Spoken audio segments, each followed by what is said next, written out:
So good morning या कहूँ good evening everyone, you are welcome to my YouTube channel. आज हम क्रूर डुक की स्टोरी के सीजन 2 का पार्ट 1 यानी पार्ट 6 को देखेंगे। So let's begin. थीसे मेंशन की मेड आपस में बात कर रही होती हैं।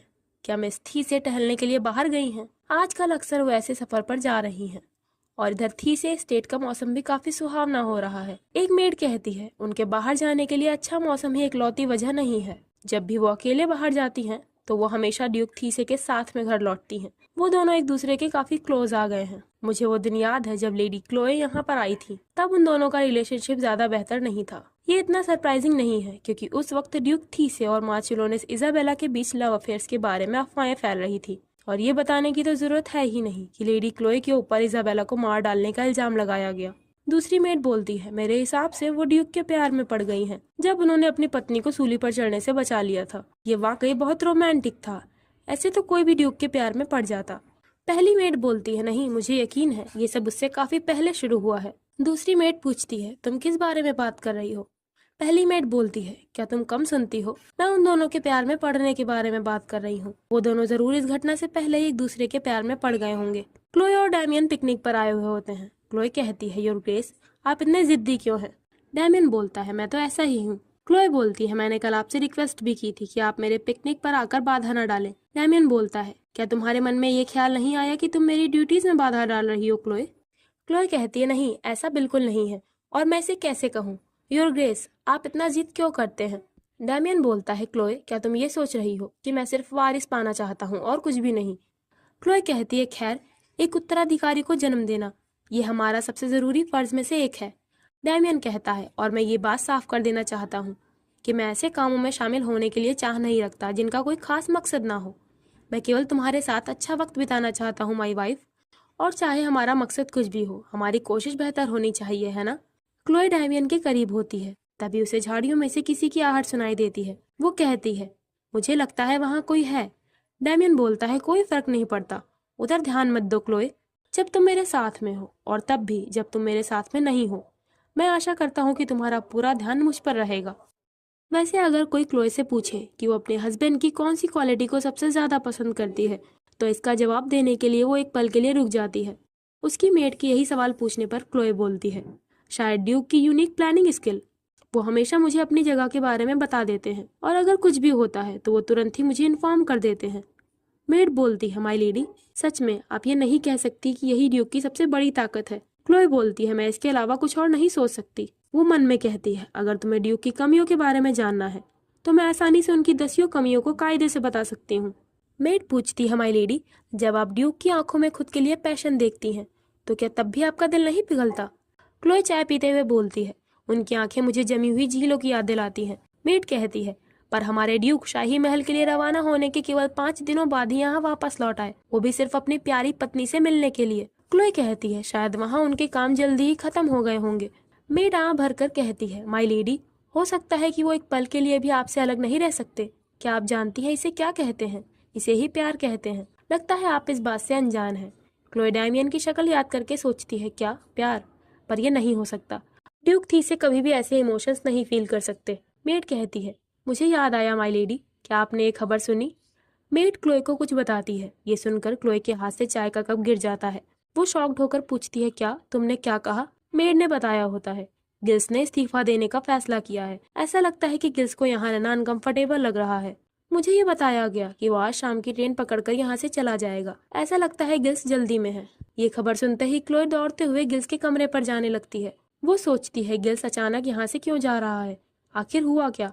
इधर डैमियन गिल्स के कमरे में बैठा होता है। वो उससे पूछता है तुम अब भी यहाँ पर क्यों हो? क्या मैंने तुमसे ये नहीं कहा था कि मुकदमा खत्म होने के बाद तुम्हें यहाँ से जाना होगा? गिल्स बोलता है हाँ, लेकिन इससे पहले कुछ बात है जो मुझे साफ कर लेनी है। डैमियन पूछता है और वो क्या है? गिल्स बोलता है मुझे ये पक्का करना होगा कि आप लेडी क्लोए को कोई नुकसान नहीं पहुँचाएंगे। ये सुनकर डैमियन जोर जोर से हंसने लगता है। वो गिल्स के कंधे पर हाथ रखकर बोलता है तुम कितने ढीठ हो, सचमुच तुम्हें अपनी जगह नहीं मालूम। डैमियन अचानक से उसके गाल पर एक जोर का पंच मारता है जिससे गिल्स जाकर दीवार से टकरा जाता है। डैमियन सख्त आवाज में बोलता है गिल्स वेटफू, मेरे सिक्स्थ सेंस कभी मुझे धोखा नहीं दे सकते। जब पहली बार मैंने तुम पर नजर डाली थी तो मुझे बहुत ही अजीब एहसास हुआ था। तुम्हारी नजरें, तुम्हारा मैनर और तुम्हारे बोलने का तरीका सब कुछ मुझे परेशान करता था। डैमियन गिल्स की कॉलर पकड़कर उसे उठा लेता है। तभी दरवाजे से आवाज आती है, योर ग्रेस, आप प्लीज उसे छोड़ दीजिए। ये क्लोए होती है। डैमियन गिल्स से कहता है, क्या तुम यही चाहते हो, डचेस की सहानुभूति, या फिर तुम यहाँ किसी आखिरी खुफिया मुलाकात की उम्मीद कर रहे थे? हाँ। क्लोए डैमियन को रोकती है। डैमियन बोलता है, क्लोए वन थी से तुम मेरे सब्र का इम्तिहान मत लो और चुपचाप यहाँ से दूर हट जाओ। वो गिल्स को पटक देता है। गिल्स बोलता है, तुम लेडी क्लोए से ऐसे बात नहीं कर सकते, वह ऐसी बेइज्जती किसी से भी नहीं बर्दाश्त करती। डैमियन फ्रस्ट्रेटेड होकर बोलता है, तुम्हारी बकबक को देखते हुए लगता है कि तुम्हें अपनी जान की कोई परवाह नहीं। तभी क्लोए गिल्स के सामने आ जाती है और उसका बचाव करने लगती है। वो डैमियन से कहती है, आप प्लीज बस कीजिए, मैं विनती करती हूँ। गिल्स ने मेरी मदद की है, इसने मुझे बचाने के लिए मुकदमे में गवाही दी। गिल्स कभी झूठ नहीं बोलता, लेकिन फिर भी उसने मेरे खातिर भगवान के सामने झूठ बोला। डैमियन बताता है, ये सब झूठ नहीं था, इसने छिपकर हम दोनों की जासूसी की है। क्लोए कहती है, ये तो बस एक झूठी कहानी है जो आपने मिलकर गढ़ी थी। डैमियन कहता है, नहीं क्लोए, क्या तुम्हें हमारे बर्च के जंगलों वाला पिकनिक याद है? अगर तुम्हें उस नौकर की पहचान मालूम चले जो हम पर जासूसी कर रहा था, तो क्या तब भी तुम इसकी तरफदारी करोगी?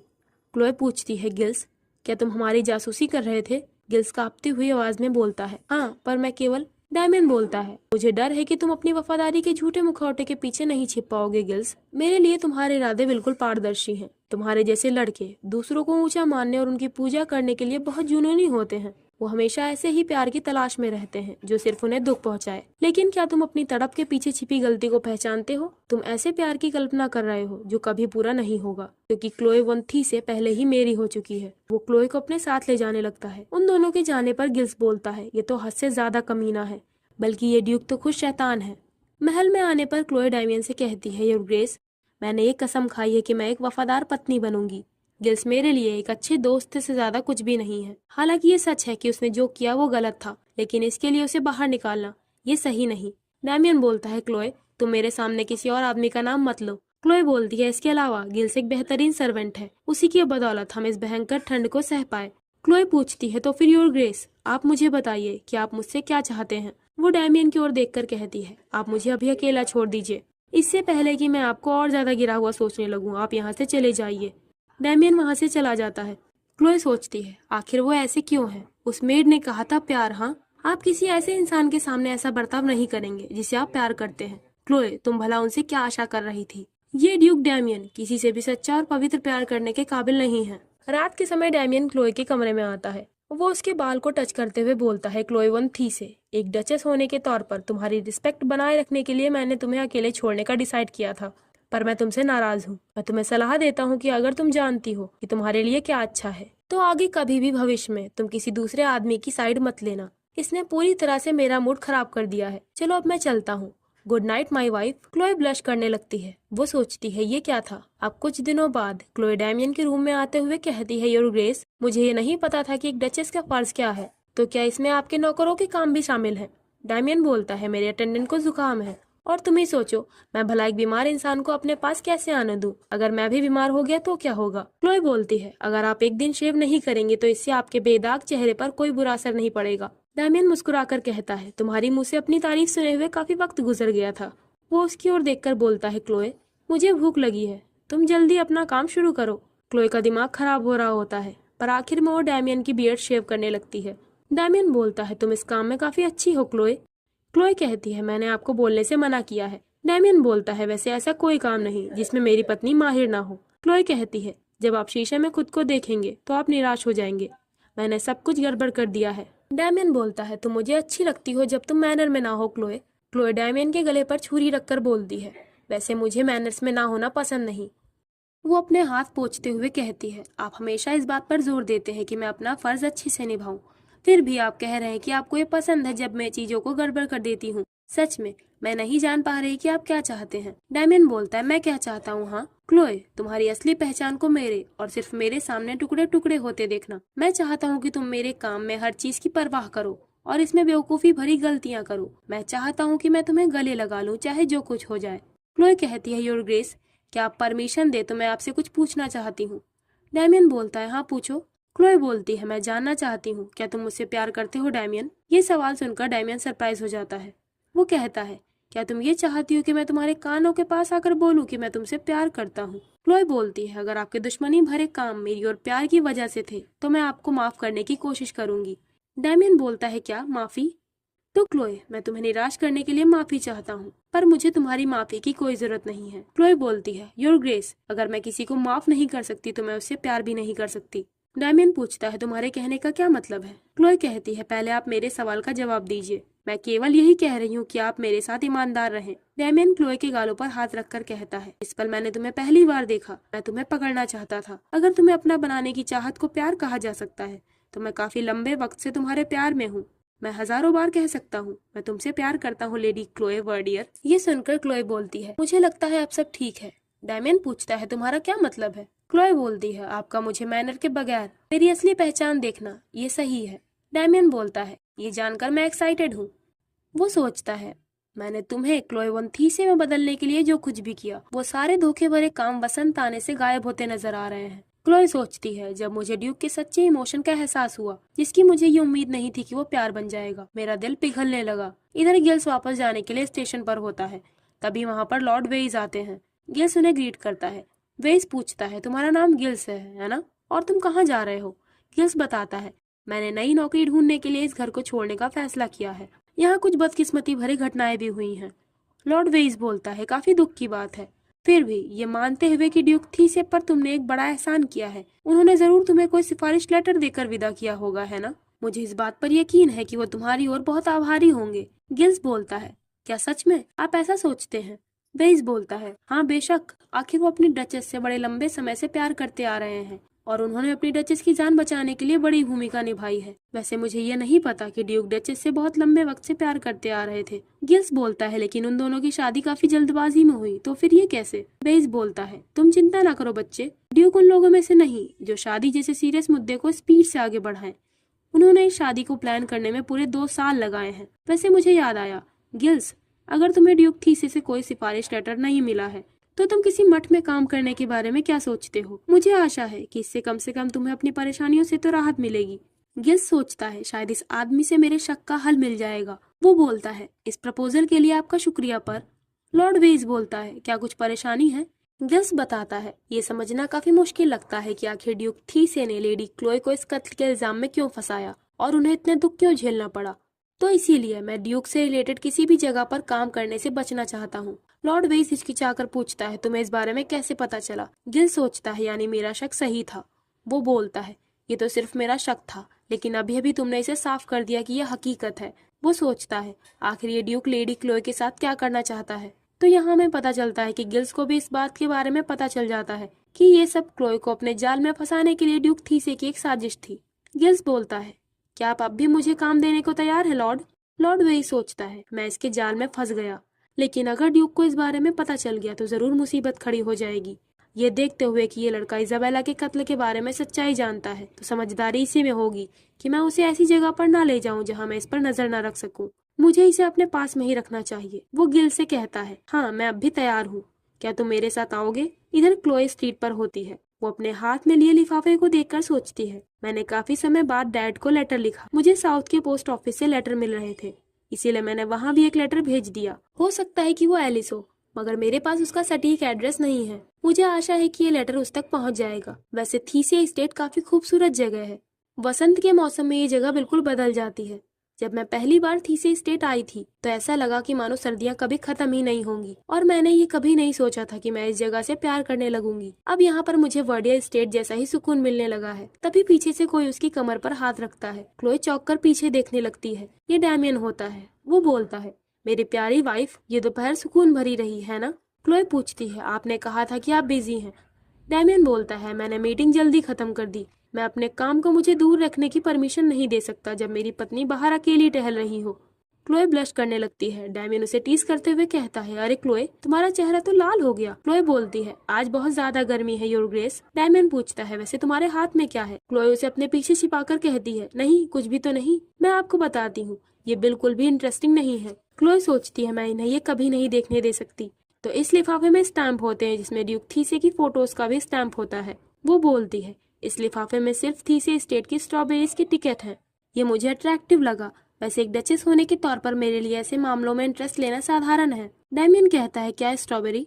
तभी वो अचानक से क्लोए के हाथों से लिफाफा छीन लेता है। डैमियन बोलता है, वाओ, मुझे भी स्ट्रॉबेरीज पसंद है। क्लोए उस लिफाफे को वापस लेने की कोशिश कर रही होती है। डैमियन बोलता है, क्लोए, जब तुम इस तरह का बर्ताव कर रही हो तो भला मैं अपनी क्यूरियोसिटी को कैसे दबा सकता हूँ। तभी एक तेज हवा का झोंका आता है और उस लिफाफे के सारे टिकट उड़कर फाउंटेन के पानी में गिर जाते हैं। डैमियन अपने फोटो वाले टिकट को देखकर कहता है, माई वाइफ, मेरा चेहरा कब से तुम्हें स्ट्रॉबेरी की याद दिलाने लगा। तुम काफी उदास लग रही हो।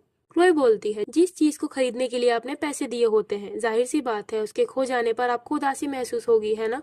वो सोचती है, यह आखिरी बचा सेट था। डैमियन बोलता है, क्या मैं तुम्हारे लिए इसे लेकर आऊं? क्लोए बोलती है, अब बहुत देर हो चुकी है, आप इसे भूल जाइए। क्लोए के मना करने के बाद भी डैमियन उस टिकट को लेने के लिए पानी में उतर जाता है। क्लोए बोलती है, योर ग्रेस, आप ये क्या कर रहे हैं? आप पानी से बाहर आइए, आपको ये सब करने की कोई जरूरत नहीं है। डैमियन बोलता है, ये मुझे मिल गया। मुझे रोज देखने के बावजूद मेरी पत्नी ने मेरी फोटो वाला टिकट खरीदा, तो इसके बदले में मैं उसके लिए कम से कम इतना तो कर ही सकता हूँ, है ना। क्लोए बोलती है, आप पूरी तरह से भीग गए हैं। डैमियन उसके कानों के पास आकर बोलता है, क्यों ना हम कहीं चलते हैं। अब वो दोनों एक कैफे में आ जाते हैं। क्लोए का मूड ज्यादा ठीक नहीं लग रहा होता। वो बोलती है, मुझे ये आशा नहीं थी कि आपका होटल का आइडिया एक कैफे बन जाएगा। डैमियन बोलता है, क्यों माई लेडी, क्या तुम किसी और चीज की आशा कर रही थी? क्लोए बोलती है, नहीं, बिल्कुल भी नहीं।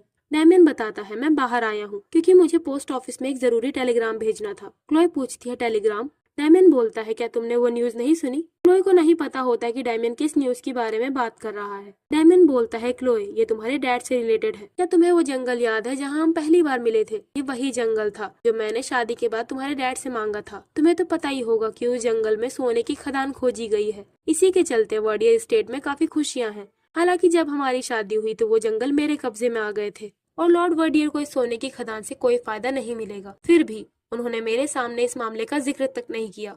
वो बहुत सीधे और भोले भाले हैं। क्लोए बोलती है, हाँ, मेरे डैड उस टाइप के इंसान नहीं जो इस मामले को लेकर परेशान हो जाए। डैमियन बोलता है, क्लोए, मैंने तुम्हारे डैड लॉर्ड वर्डियर को एक टेलीग्राम भेजा है। उस टेलीग्राम में लिखा है कि विस्काउंट वर्डियर को सोने की खदान में से 50% तक हिस्सेदारी मिलेगी। क्लोए बोलती है, आपका बहुत बहुत शुक्रिया योर ग्रेस।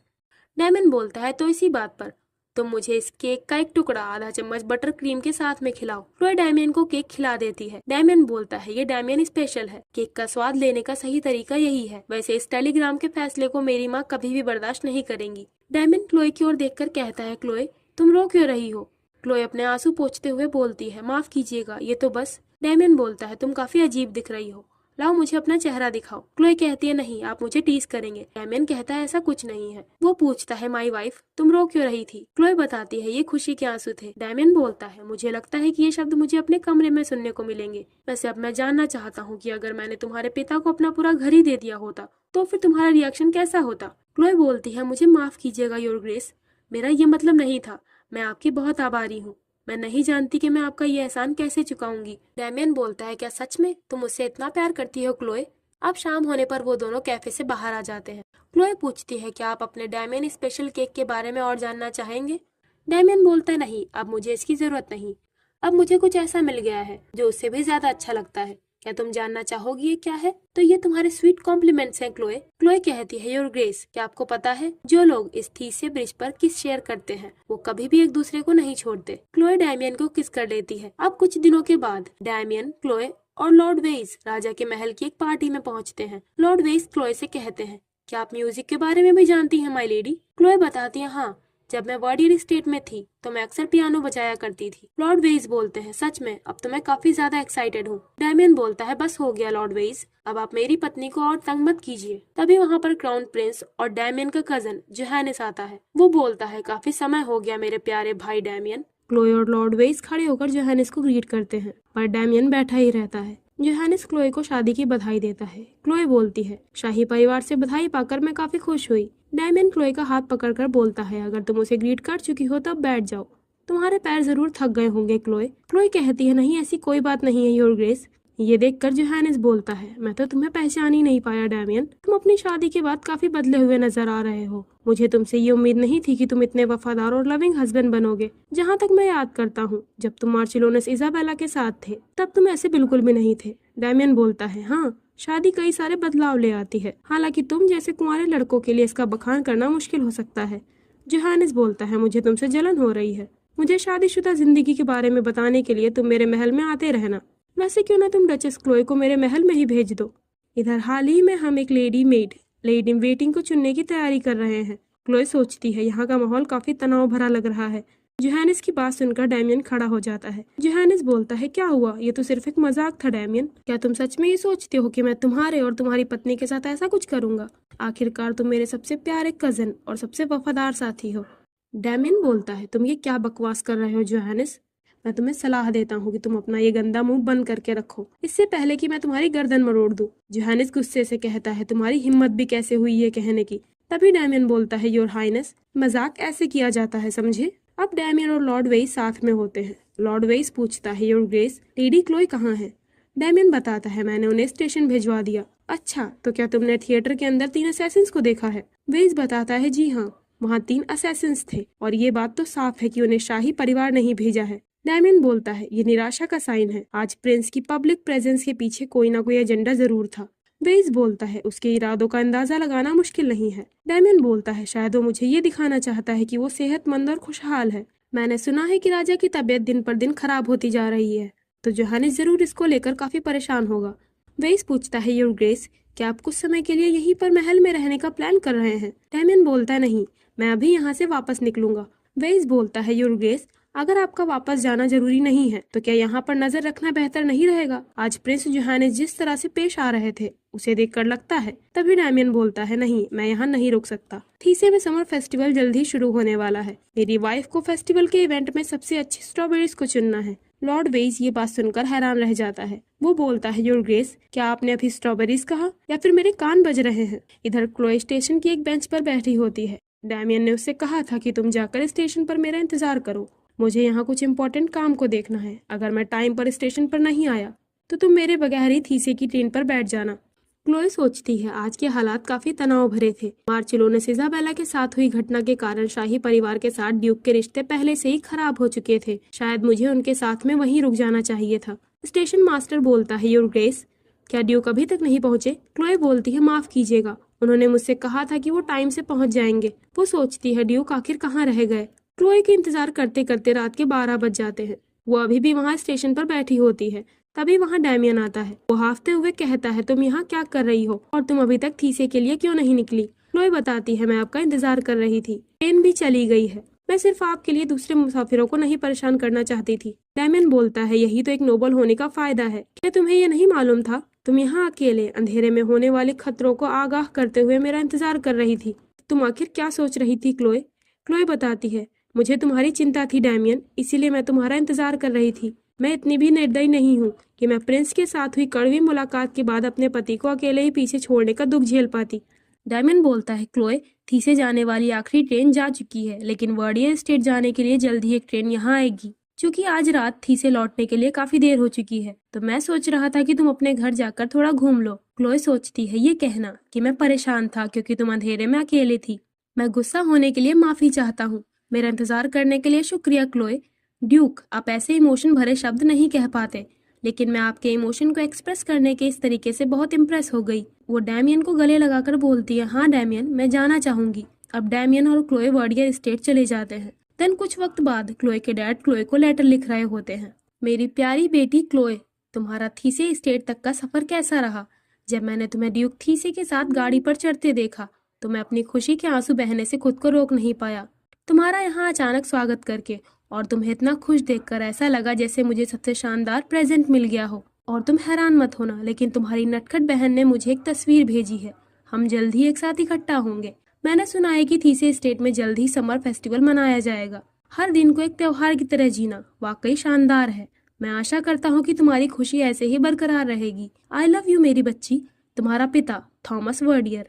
देन थीसे महल में क्लोए डैमियन को खुद से हटाते हुए बोलती है, योर ग्रेस, आपकी मॉम यहाँ आती ही होंगी, आप प्लीज हटिए। डैमियन बोलता है, हाँ क्लोए, मगर मुझे पता है जब भी मैं तुम्हारे पीछे दीवाना होता हूँ तो तुम्हें ये काफी अच्छा लगता है ना? तभी डैमियन की मॉम रूम में आते हुए बोलती है, क्लोए तुम कहाँ रह गई? वो उन्हें देखकर बोलती है, अरे डैमियन तुम यहाँ? डैमियन बोलता है, गुड मॉर्निंग मॉम, मैं होने वाली रेस के लिए खुद को रिचार्ज कर रहा था। मॉम हंसते हुए बोलती है, वैसे मुझे उम्मीद है कि क्लोए की कोशिशें सक्सेसफुल होंगी। डैमियन बोलता है, मैं आपको निराश नहीं करूंगा मॉम। क्लोए एम्बैरेस होकर सोचती है, जैसा माँ वैसा बेटा, इन्हें बिल्कुल भी शर्म नहीं है। अब वो तीनों फील्ड में आ जाते हैं। मॉम पूछती है, क्लोए तुमने इवेंट में स्ट्रॉबेरीज को कैसे चुना? क्लोए बताती है, मैं पहले काफी नर्वस फील कर रही थी, मॉम बोलती है वैसे वहाँ तुमने जो बोल्डनेस दिखाई मुझे इसका जरा भी अंदाजा नहीं था। क्लोए बोलती है खैर एक डचेस होने के तौर पर ये मेरा फर्ज है। मॉम इशारा करके बोलती है वो देखो डैमियन वो रहा। क्लोए क्या तुम उसे देखकर सरप्राइज रह गई? क्लोए ब्लश करते हुए बोलती है इस रेस के लिए उन्होंने काफी कम कपड़े पहने हैं। अब मेंस रेस स्टार्ट हो जाती है। मॉम बोलती है क्लोए वैसे डैमियन काफी मुश्किल है ना? वो अपने बचपन से ही एम्बिशियस रहा है। जब डैमियन बच्चा था तब मैंने उसके लिए एक आदर्श माँ बनने की पूरी कोशिश की थी ताकि वो शाही परिवार की ओर वफादारी की फीलिंग विकसित कर सके। लेकिन बच्चे कभी भी उस तरह नहीं बड़े होते जैसा कि उनके पेरेंट्स चाहते हैं। अगर हमारे राजा गुजर जाएं, तो प्रिंस की रिस्पेक्ट एकदम खत्म हो जाएगी। डैमियन की जिंदगी में बड़ा बदलाव आने वाला है। उसके आसपास की दुनिया पूरी तरह से बदल जाएगी। क्लोए पूछती है आप मुझे क्या बताना चाहती हैं? मॉम सोचती हैं शायद क्लोए सबसे अलग है। डैमियन को अब तक कोई नहीं बदल सका। पर तभी सारे लोग शोर मचाने लगते हैं। ड्यूक थीसे रेस जीत गए हैं। मॉम क्लोए से कहती हैं मैं तुमसे एक रिक्वेस्ट करना चाहती हूँ। क्लोए तुम कभी भी डैमियन की कमजोरी का सोर्स मत बनना। अब शाम को डैमियन और क्लोए साथ में फील्ड में टहल रहे होते हैं। डैमियन पूछता है क्या तुम्हें फेस्टिवल में मजा आया और तुमने मेरी मॉम के साथ कैसे समय बिताया? क्लोए बताती है हाँ मुझे ये फेस्टिवल काफी मजेदार लगा और अब मैं ये कह सकती हूँ कि आपकी मॉम आपसे बहुत प्यार करती है योर ग्रेस। डैमियन बोलता है इसी वजह से वो डर के कारण अक्सर गलतियां कर देती हैं। अगर उनका बर्ताव तुम्हारी ओर रूड रहा हो तो तुम इतना माइंड मत करना। क्लोए कहती है योर ग्रेस क्या कभी आपने डर को एक्सपीरियंस किया है? डैमियन बोलता है मैं डरना कभी भी एक्सेप्ट नहीं कर सकता, भले ही कोई बंदूक की गोली मुझसे कुछ सेकंड्स की दूरी पर ही क्यों ना हो। मैं किसी दुखियारे कांपते हुए कायर की बजाय हंसते हुए मरना पसंद करूंगा। इस तरह तुम मुझे कभी नहीं भूल पाओगी क्लोए। क्लोए दूसरे कपल्स को मजे से डांस करते हुए देख रही होती है। वो बोलती है योर ग्रेस मैं आपके दिए हुए ब्रेस को पहनकर चलने की प्रैक्टिस कर रही हूँ। एक दिन मैं भी इन औरतों की तरह आपको फूल प्रेजेंट करूंगी। मुझे पता है कि ये फेस्टिवल के दौरान एक कस्टम होता है कि औरतें फूल चुनती हैं और उन्हें गिफ्ट के तौर पर प्रेजेंट करती हैं। डैमियन बोलता है अच्छा ऐसा है तो फिर मुझे उन फूलों का बेसब्री से इंतजार रहेगा। आज तक मुझे किसी भी लेडी ने फूल गिफ्ट नहीं किए। क्लोए कहती है शायद ऐसा होगा कि लेडीज आपको फूल देना चाहती हो पर वो दे नहीं पाई। डैमियन पूछता है भला ये क्यों? क्लोए हंसते हुए बताती है उन्हें लगता होगा कि उनकी जिंदगी बर्बाद हो सकती है अगर उन्होंने आपके साथ बुरा बर्ताव किया। डैमियन बोलता है तुम्हें ऐसा क्यों लगता है क्लोए कि कोई लेडी जो मुझसे अपना प्यार कन्फेस करती है मैं उसकी जिंदगी तबाह कर देता? ये कैसा मजाक है? तुम मुझे क्या समझती हो क्लोए?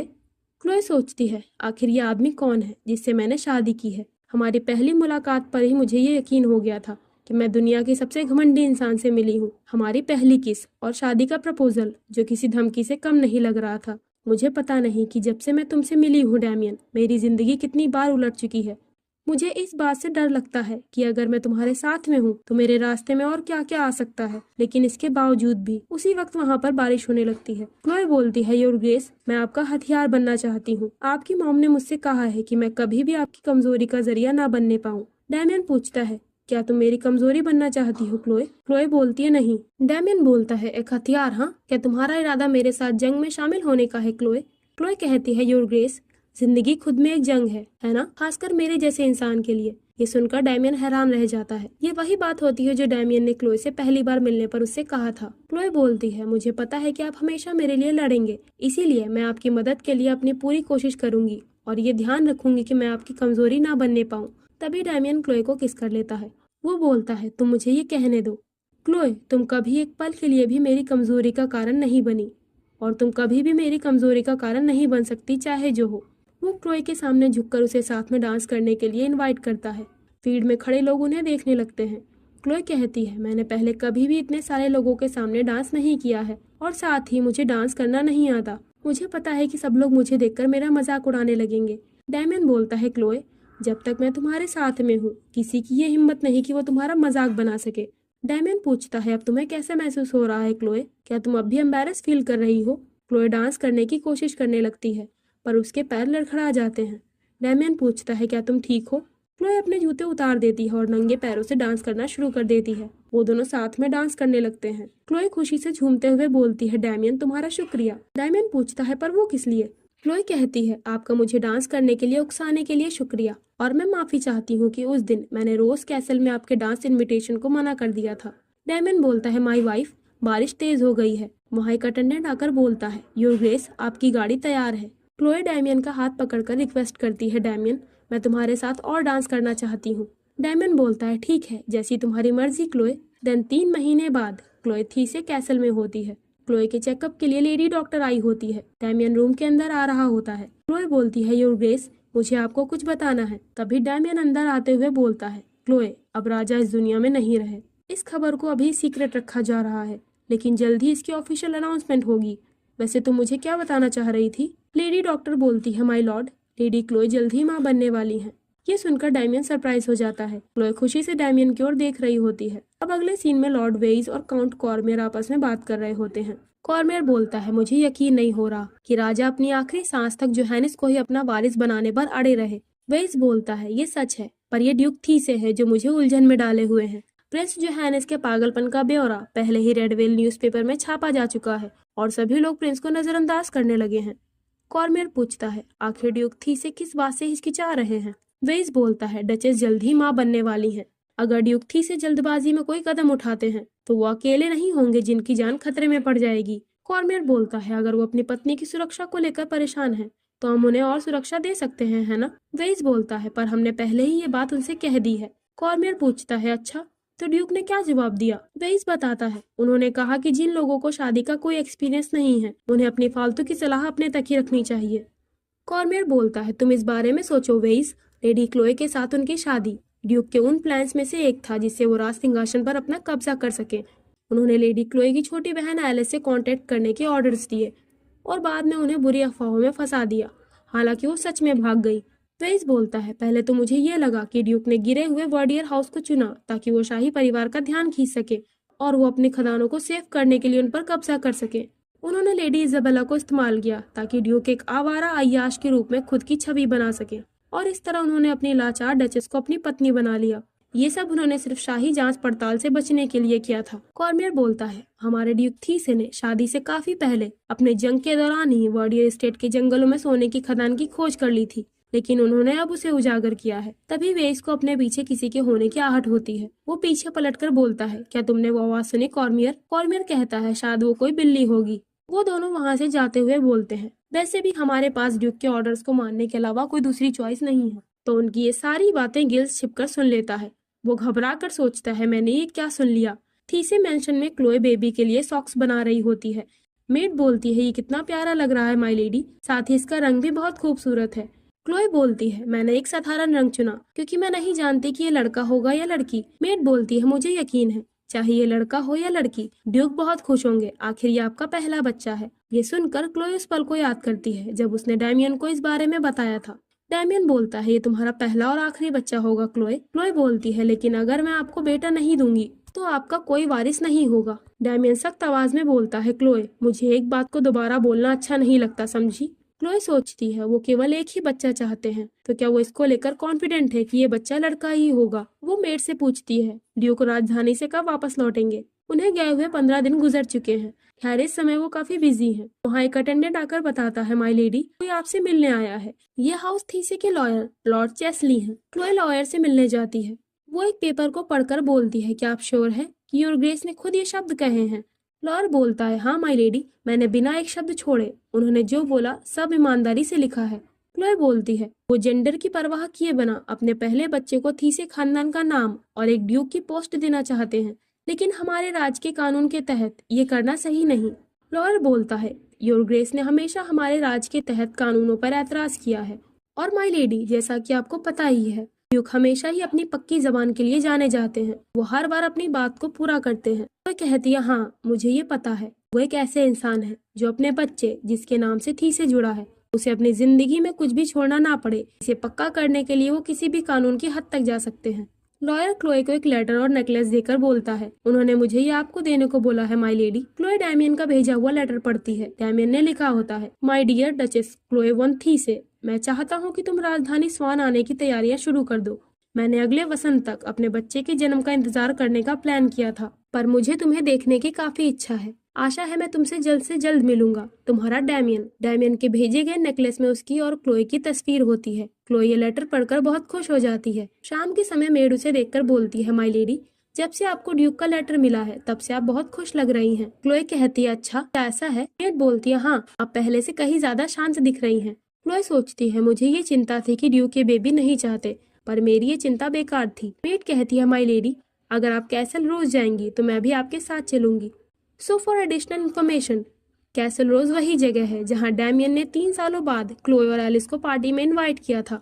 मेड खुश होकर बोलती है, मैं कभी भी थीसे स्टेट के बॉर्डर से बाहर नहीं गई। इसका मतलब मुझे थिएटर परफॉर्मेंस में पार्टिसिपेट करने का मौका भी मिलेगा। क्लोए बोलती है, तुम एक्ट्रेस बनना चाहती हो है ना? अगर तुम चाहो तो राजधानी स्वान के ऑडिशन में भी पार्टिसिपेट कर सकती हो। मेड बोलती है, इससे मुझे याद आया, किचन की मेड लिली अपने छुट्टियों के दौरान अपने रिश्तेदारों से मिलने स्वान गई थी और उसने वहाँ एक दुकान पर गिल्स को देखा। वो एक पुजारी के कपड़ों में था, लेकिन लिली को यकीन है कि वो गिल्स ही था। गिल्स ने लिली को बताया कि वो लॉर्ड वेइस की माँ की देखरेख वाले मठ में काम कर रहा है। क्लोए सोचती है, लॉर्ड वेइस, वो तो डैमियन के सबसे करीबी शुभचिंतक हैं। वैसे डैमियन ने गिल्स के लिए नौकरी का अरेंजमेंट नहीं किया होगा, ना ही गिल्स खुद की इच्छा से ऐसी जगह पर नौकरी करेगा। तो ये कैसे हुआ? मेड बोलती है, माय लेडी, जब हम स्वान पहुंचेंगे तो हमें गिल से भी मिलना चाहिए है ना? क्लोए सोचती है, हाँ, मुझे उससे माफी मांगने और थैंक यू बोलने का मौका भी नहीं मिला था। अगर मुझे स्वान में उससे मिलने का मौका मिला तो मैं जरूर उससे बात करूंगी। मेड बोलती है, मुझे माफ करिएगा, पर मुझे इन पेपर्स को स्टडी रूम में ले जाना है। स्टीवर्ड ने मुझे इन्हें छाड़ने को कहा है, लेकिन मेरे पास स्टडी रूम की सफाई करने के साथ साथ और भी काम है। क्लोए बोलती है, मैं इन डॉक्यूमेंट्स को ड्यूक के स्टडी रूम में ले जा सकती हूँ। मेड चौंक कर बोलती है, नहीं माय लेडी, आपको इस हालात में आराम करना चाहिए और खुद पर ज्यादा दबाव नहीं डालना चाहिए। क्लोए बोलती है, कोई बात नहीं, मैं अपने पति की मदद करने के लिए कम से कम इतना तो कर ही सकती हूँ है ना? अब रात के समय क्लोए डैमियन के स्टडी रूम में आ जाती है। वो सोचती है, शायद ये पॉसिबल है कि गिल्स को नौकरी दिलाने में डैमियन का ही हाथ हो। गिल्स के मेरे ऊपर बहुत एहसान है और डैमियन एक ऐसे इंसान है जो सभी के एहसानों का बदला चुका देते हैं।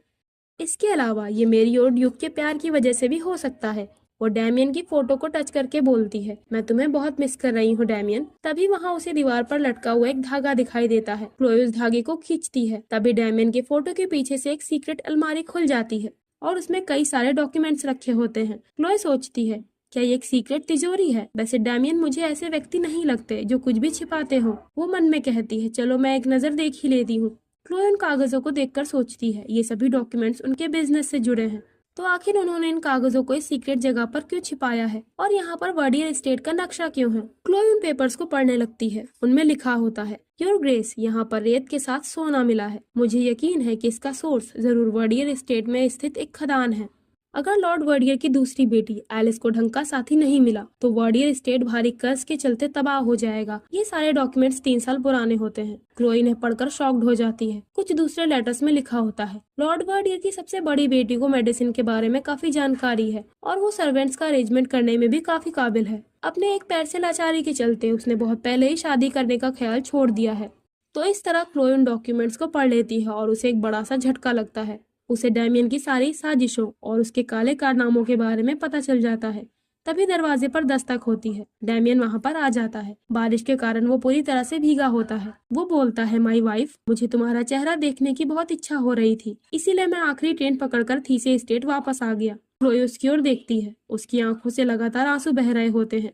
डैमियन उसके पास आते हुए बोलता है, अगर तुम्हारे पास मेरे लिए कोई सवाल है तो मैं उन सारे सवालों का जवाब देने के लिए तैयार हूँ क्लोए। वो डैमियन से कहती है, मेरा अभी कुछ भी सोचने का मन नहीं कर रहा है। डैमियन बोलता है, क्लोए वन थी से, मैंने तुमसे कहा ना, तुम मुझसे सवाल पूछो। तुम मुझसे पूछो कि इन सारे डॉक्यूमेंट्स का क्या मतलब है और मैंने ये सब क्यों किया। क्या तुम्हारे मन में इस सब के पीछे का सच जानने की इच्छा नहीं हो रही है? क्लोए बोलती है, अगर तुम इतना ही जोर दे रहे हो तो मैं तुमसे ये पूछती हूँ, क्या इजाबेला का कत्ल करना तुम्हारे प्लान का ही एक हिस्सा था? क्लोए रो रही होती है। डैमियन थोड़ी देर चुप रहने के बाद बोलता है, मैंने उसे नहीं मारा है। क्लोए पूछती है, तो क्या तुम ही ने उसका कत्ल करने के इल्जाम में मुझे फंसाया था? डैमियन बोलता है, हाँ, मैंने ये सब किया क्योंकि मैं तुमसे प्यार करता हूँ क्लोए। मैं तुम्हारा दिल पाना चाहता था तो मैंने इसे चुरा लिया। अगर तुम चाहो तो मुझसे नाराज हो जाओ। अगर तुम्हारा मन करे तो जरूर तुम मुझ पर चिल्लाओ और मुझ पर वार करो। मैं ये सब कुछ सहन कर लूंगा। आखिर हम एक शादीशुदा कपल हैं। आपस में झगड़ा होना शादी का एक साधारण हिस्सा है। तुम अपने इमोशंस को, असली सच को ना ढक लेने दो। क्लोए पूछती है, जिस दिन हम पहली बार मिले थे, क्या वो मेरी जगह सोने की खदान की चमक थी जिसने आपकी नजरों को खींच लिया? क्या तुम केवल मेरे पिता का इस्तेमाल करना चाहते थे जो बार बार तुम्हारा आभार और एहसानमंदी जताने के लिए अपना सर झुकाते हैं? या फिर वो इंसान जिसने मुझे उस खौफनाक अदालत में मुकदमा चलाने की इजाजत दी और हौसला देते हुए मेरी बेगुनाही पर भरोसा करने का दावा किया था? वो कोई और नहीं बल्कि खुद मेरा पति था, है ना? तुम्हें ये सारी चीजें नहीं करनी चाहिए थी डैमियन। डैमियन बोलता, नहीं क्लोए, ये सारी चीजें बिल्कुल मायने नहीं रखती। जिस असली सच की मैं बात कर रहा हूँ वो ये है कि मैं तुमसे बहुत प्यार करता हूँ। डैमियन क्लोए के गालों पर हाथ रखता है। क्लोए पूछती है, क्या तुमने राजा को भी मार डाला? डैमियन बोलता है हाँ, मैंने उसे मार डाला क्योंकि मैं इस बात से तंग आ गया था कि वो लगातार अपने सन की बेटे को प्रोटेक्ट कर रहा था। मैं ऐसे पागल इंसान को राजा बनते नहीं देख सकता। अगर मेरा भी कोई ऐसा नालायक और निकम्मा बेटा होता तो मैं उसकी इज्जत बनाए रखने के लिए खुद उसका सर कलम कर देता। बेइज्जत होकर जीना और लगातार खुद को मजाक का शिकार बनने देने से मर जाना ही बेहतर होता है। तभी क्लोई उसका हाथ झटक कर चिल्लाती है, बस बहुत हुआ। उसकी तबीयत बिगड़ने लगती है और वो हांफने लगती है। क्लोई अचानक से बेहोश हो जाती है। अब कमरे में आने पर डॉक्टर उसकी चेकअप करके बताती है, मैडम को आराम करने की जरूरत है। डैमियन उसके पास में ही बैठा होता है। क्लोई कहती है, योर ग्रेस, आपके पास अभी कोई जरूरी काम होंगे जिन पर आपको ध्यान देना होगा, है ना? शायद आपको राजधानी स्वान वापस लौट जाना चाहिए। डैमियन आह भरकर कहता है, ऐसा कोई भी काम नहीं है जिसके लिए मैं अपनी बीमार पत्नी को अकेले छोड़ दूं। क्लोई कहती है, मैं अकेले रहना चाहती हूँ। मैं चाहती हूँ आप यहाँ से चले जाएं, अगर आप इस बेड को खून से सना हुआ नहीं देखना चाहते हैं। डैमियन बोलता है, जब से ये बात साफ हुई है कि प्रेगनेंसी से तुम्हारी सेहत पर असर पड़ रहा है, मुझे इस पनपती जिंदगी से कोई खुशी नहीं मिल रही है। क्लोई बोलती है, डैमियन तुम इसी वक्त यहाँ से चले जाओ। डैमियन बोलता है, जैसी तुम्हारी मर्जी माई वाइफ। उसके जाने के बाद क्लोई रोते हुए सोचती है, सब कुछ उसके प्लान के अनुसार हुआ। डैमियन पूरी तरह से कैलकुलेटिंग इंसान है। उसे इस बात का पूरा एहसास रहा होगा कि मैं अपने दिल के करीब रहने वालों के लिए किस हद तक जा सकती हूँ। उसे जरूर ये मालूम होगा कि उन लोगों के लिए मैं अपनी पूरी जान लगा सकती हूँ। वो रोते हुए बोलती है, मुझे माफ करना मेरे बच्चे, मैं हर तरह से तुम्हारी रक्षा करूंगी। डैमियन क्लोई के कमरे के बाहर ही खड़ा होता है और उसकी बातें सुन रहा होता है। अगले सीन में डैमियन अपने स्टडी रूम में बैठा होता है। लॉर्ड वेज उसे बताता है, दक्षिण के एरिया में बीमारी फैलना काफी खतरनाक है योर ग्रेस। डैमियन बोलता है, सच में? पर क्या जोहानिस को लेकर कोई जानकारी मिली? वेज बोलता है, जोहानिस कोरोनेशन सेरेमनी को आगे बढ़ाना चाहता था, पर अपने अटेंडेंट को बीमारी से जूझता देखकर वो जल्दी से राजधानी के बाहरी इलाके वाले अपने सीक्रेट विला में छिप गया है। अफवाहों के मुताबिक जोहानिस ने डची ऑफ कार्टर के साथ गांठ जोड़ ली है। अगर वो कार्टर राज का सपोर्ट लेकर राजा बनने की मांग करता है तो ये मामला और मुश्किल हो सकता है। डैमियन ये सब सुनने पर कुछ नहीं बोलता। वेज बोलता है, योर ग्रेस, क्या आप अभी भी डचेस की वजह से कोई कार्रवाई करने में हिचकिचा रहे हैं? डैमियन सोचता है, मेरी हिचकिचाहट का सिर्फ एक कारण है, मैं अपने परिवार को सबसे ज्यादा इम्पोर्टेंस देता हूँ और मैं ये नहीं चाहता कि तुम मुझे ऐसे इंसान के रूप में देखो जिसने अपने ही रिश्तेदारों को मार डाला। क्लोई, इसके बावजूद अब इस चीज की चिंता करना बेकार है। शायद ये अच्छा रहेगा कि मैं क्लोई के सामने अपना असली नेचर ले आऊं। वो बोलता है, चलो जोहानिस से छुटकारा पाने की तैयारी करते हैं। वेस पूछता है, क्या आप श्योर हैं योर ग्रेस? अगर आप सीधे तौर पर कोई कार्रवाई नहीं करना चाहते तो मैं। तभी डैमियन बोलता, नहीं, मैं खुद उसकी जिंदगी खत्म करूंगा। ये मेरे कजन की ओर मेरा आखिरी फर्ज है। वो सोचता है, क्लोई, तुम्हें ये खुद एक्सेप्ट करना होगा कि तुम इस तरह के आदमी से प्यार करती हो जो कि मैं हूँ। अब शाम के वक्त सभी डिनर के लिए बैठे होते हैं। बेस बोलता है, मैं बहुत शुक्रगुजार हूँ कि आप इतनी देर तक हमारे साथ में है योर ग्रेस। क्लोई बोलती है, नहीं नहीं, शुक्रगुजार तो मुझे होना चाहिए। एक बार जब योर ग्रेस यहाँ से चले जाएंगे तो वो कुछ समय के लिए थीसे से एब्सेंट रहेंगे। डचेस के तौर पर ये मेरा फर्ज है कि जब तक वो यहाँ पर हैं मैं उनके साथ में ही रहूं। वेज बोलता है, मुझे यकीन है ड्यूक जल्द ही स्वान में अपना सारा काम खत्म करके बिना देरी किए यहाँ पर वापस आ जाएंगे। डचेस, आप सिर्फ अपनी तबीयत का ख्याल रखने पर ध्यान दीजिए और ज्यादा चिंता मत कीजिए। क्लोई कहती है, चिंता किस बात की? ड्यूक हमेशा अपने प्लान को बिना किसी गलती के अंजाम देते हैं, है ना? मेरे पास चिंता करने की कोई वजह नहीं है। असल में वो डैमियन को ताना मार रही होती है। डैमियन बोलता है, माय डियर, लगता है जो लेडी मेरी जिंदगी की सबसे जरूरी हिस्सा बन गई वो मेरी बहुत इज्जत करती है ना? उन दोनों के बीच की सिचुएशन ऑकवर्ड हो जाती है। क्लोई बोलती है, हर कोई बदलाव नहीं चाहता, कुछ लोग अपनी दुनिया से पूरी तरह से संतुष्ट होते हैं। डैमियन पूछता है, क्या भले ही वो बदलाव बेहतरी के लिए ही क्यों ना हो, है ना? क्लोई बोलती है, योर ग्रेस, आप मुझे बताइए वो कौन है जो ये डिसाइड करता है कि असलियत में बेहतर का क्या मतलब होता है? वहाँ बैठे दूसरे लॉर्ड सिचुएशन को बिगड़ता देखकर बोलते हैं, ये शानदार खाना ठंडा हो रहा है, हमें खाना खाना चाहिए। क्लोई बोलती है, हाँ आपने सही कहा।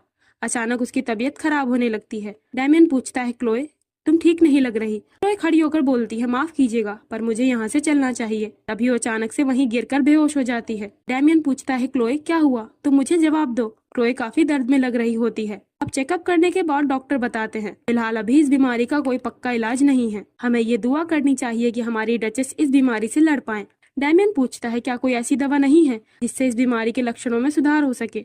डॉक्टर डैमियन से बताता है, जब डचेस को थोड़ी देर के लिए होश आया था तो उन्होंने मुझे सख्त चेतावनी दी थी कि मैं उन्हें कोई भी ऐसी दवा ना दूं जिससे उनके अंदर पनपती जिंदगी को नुकसान पहुंचे।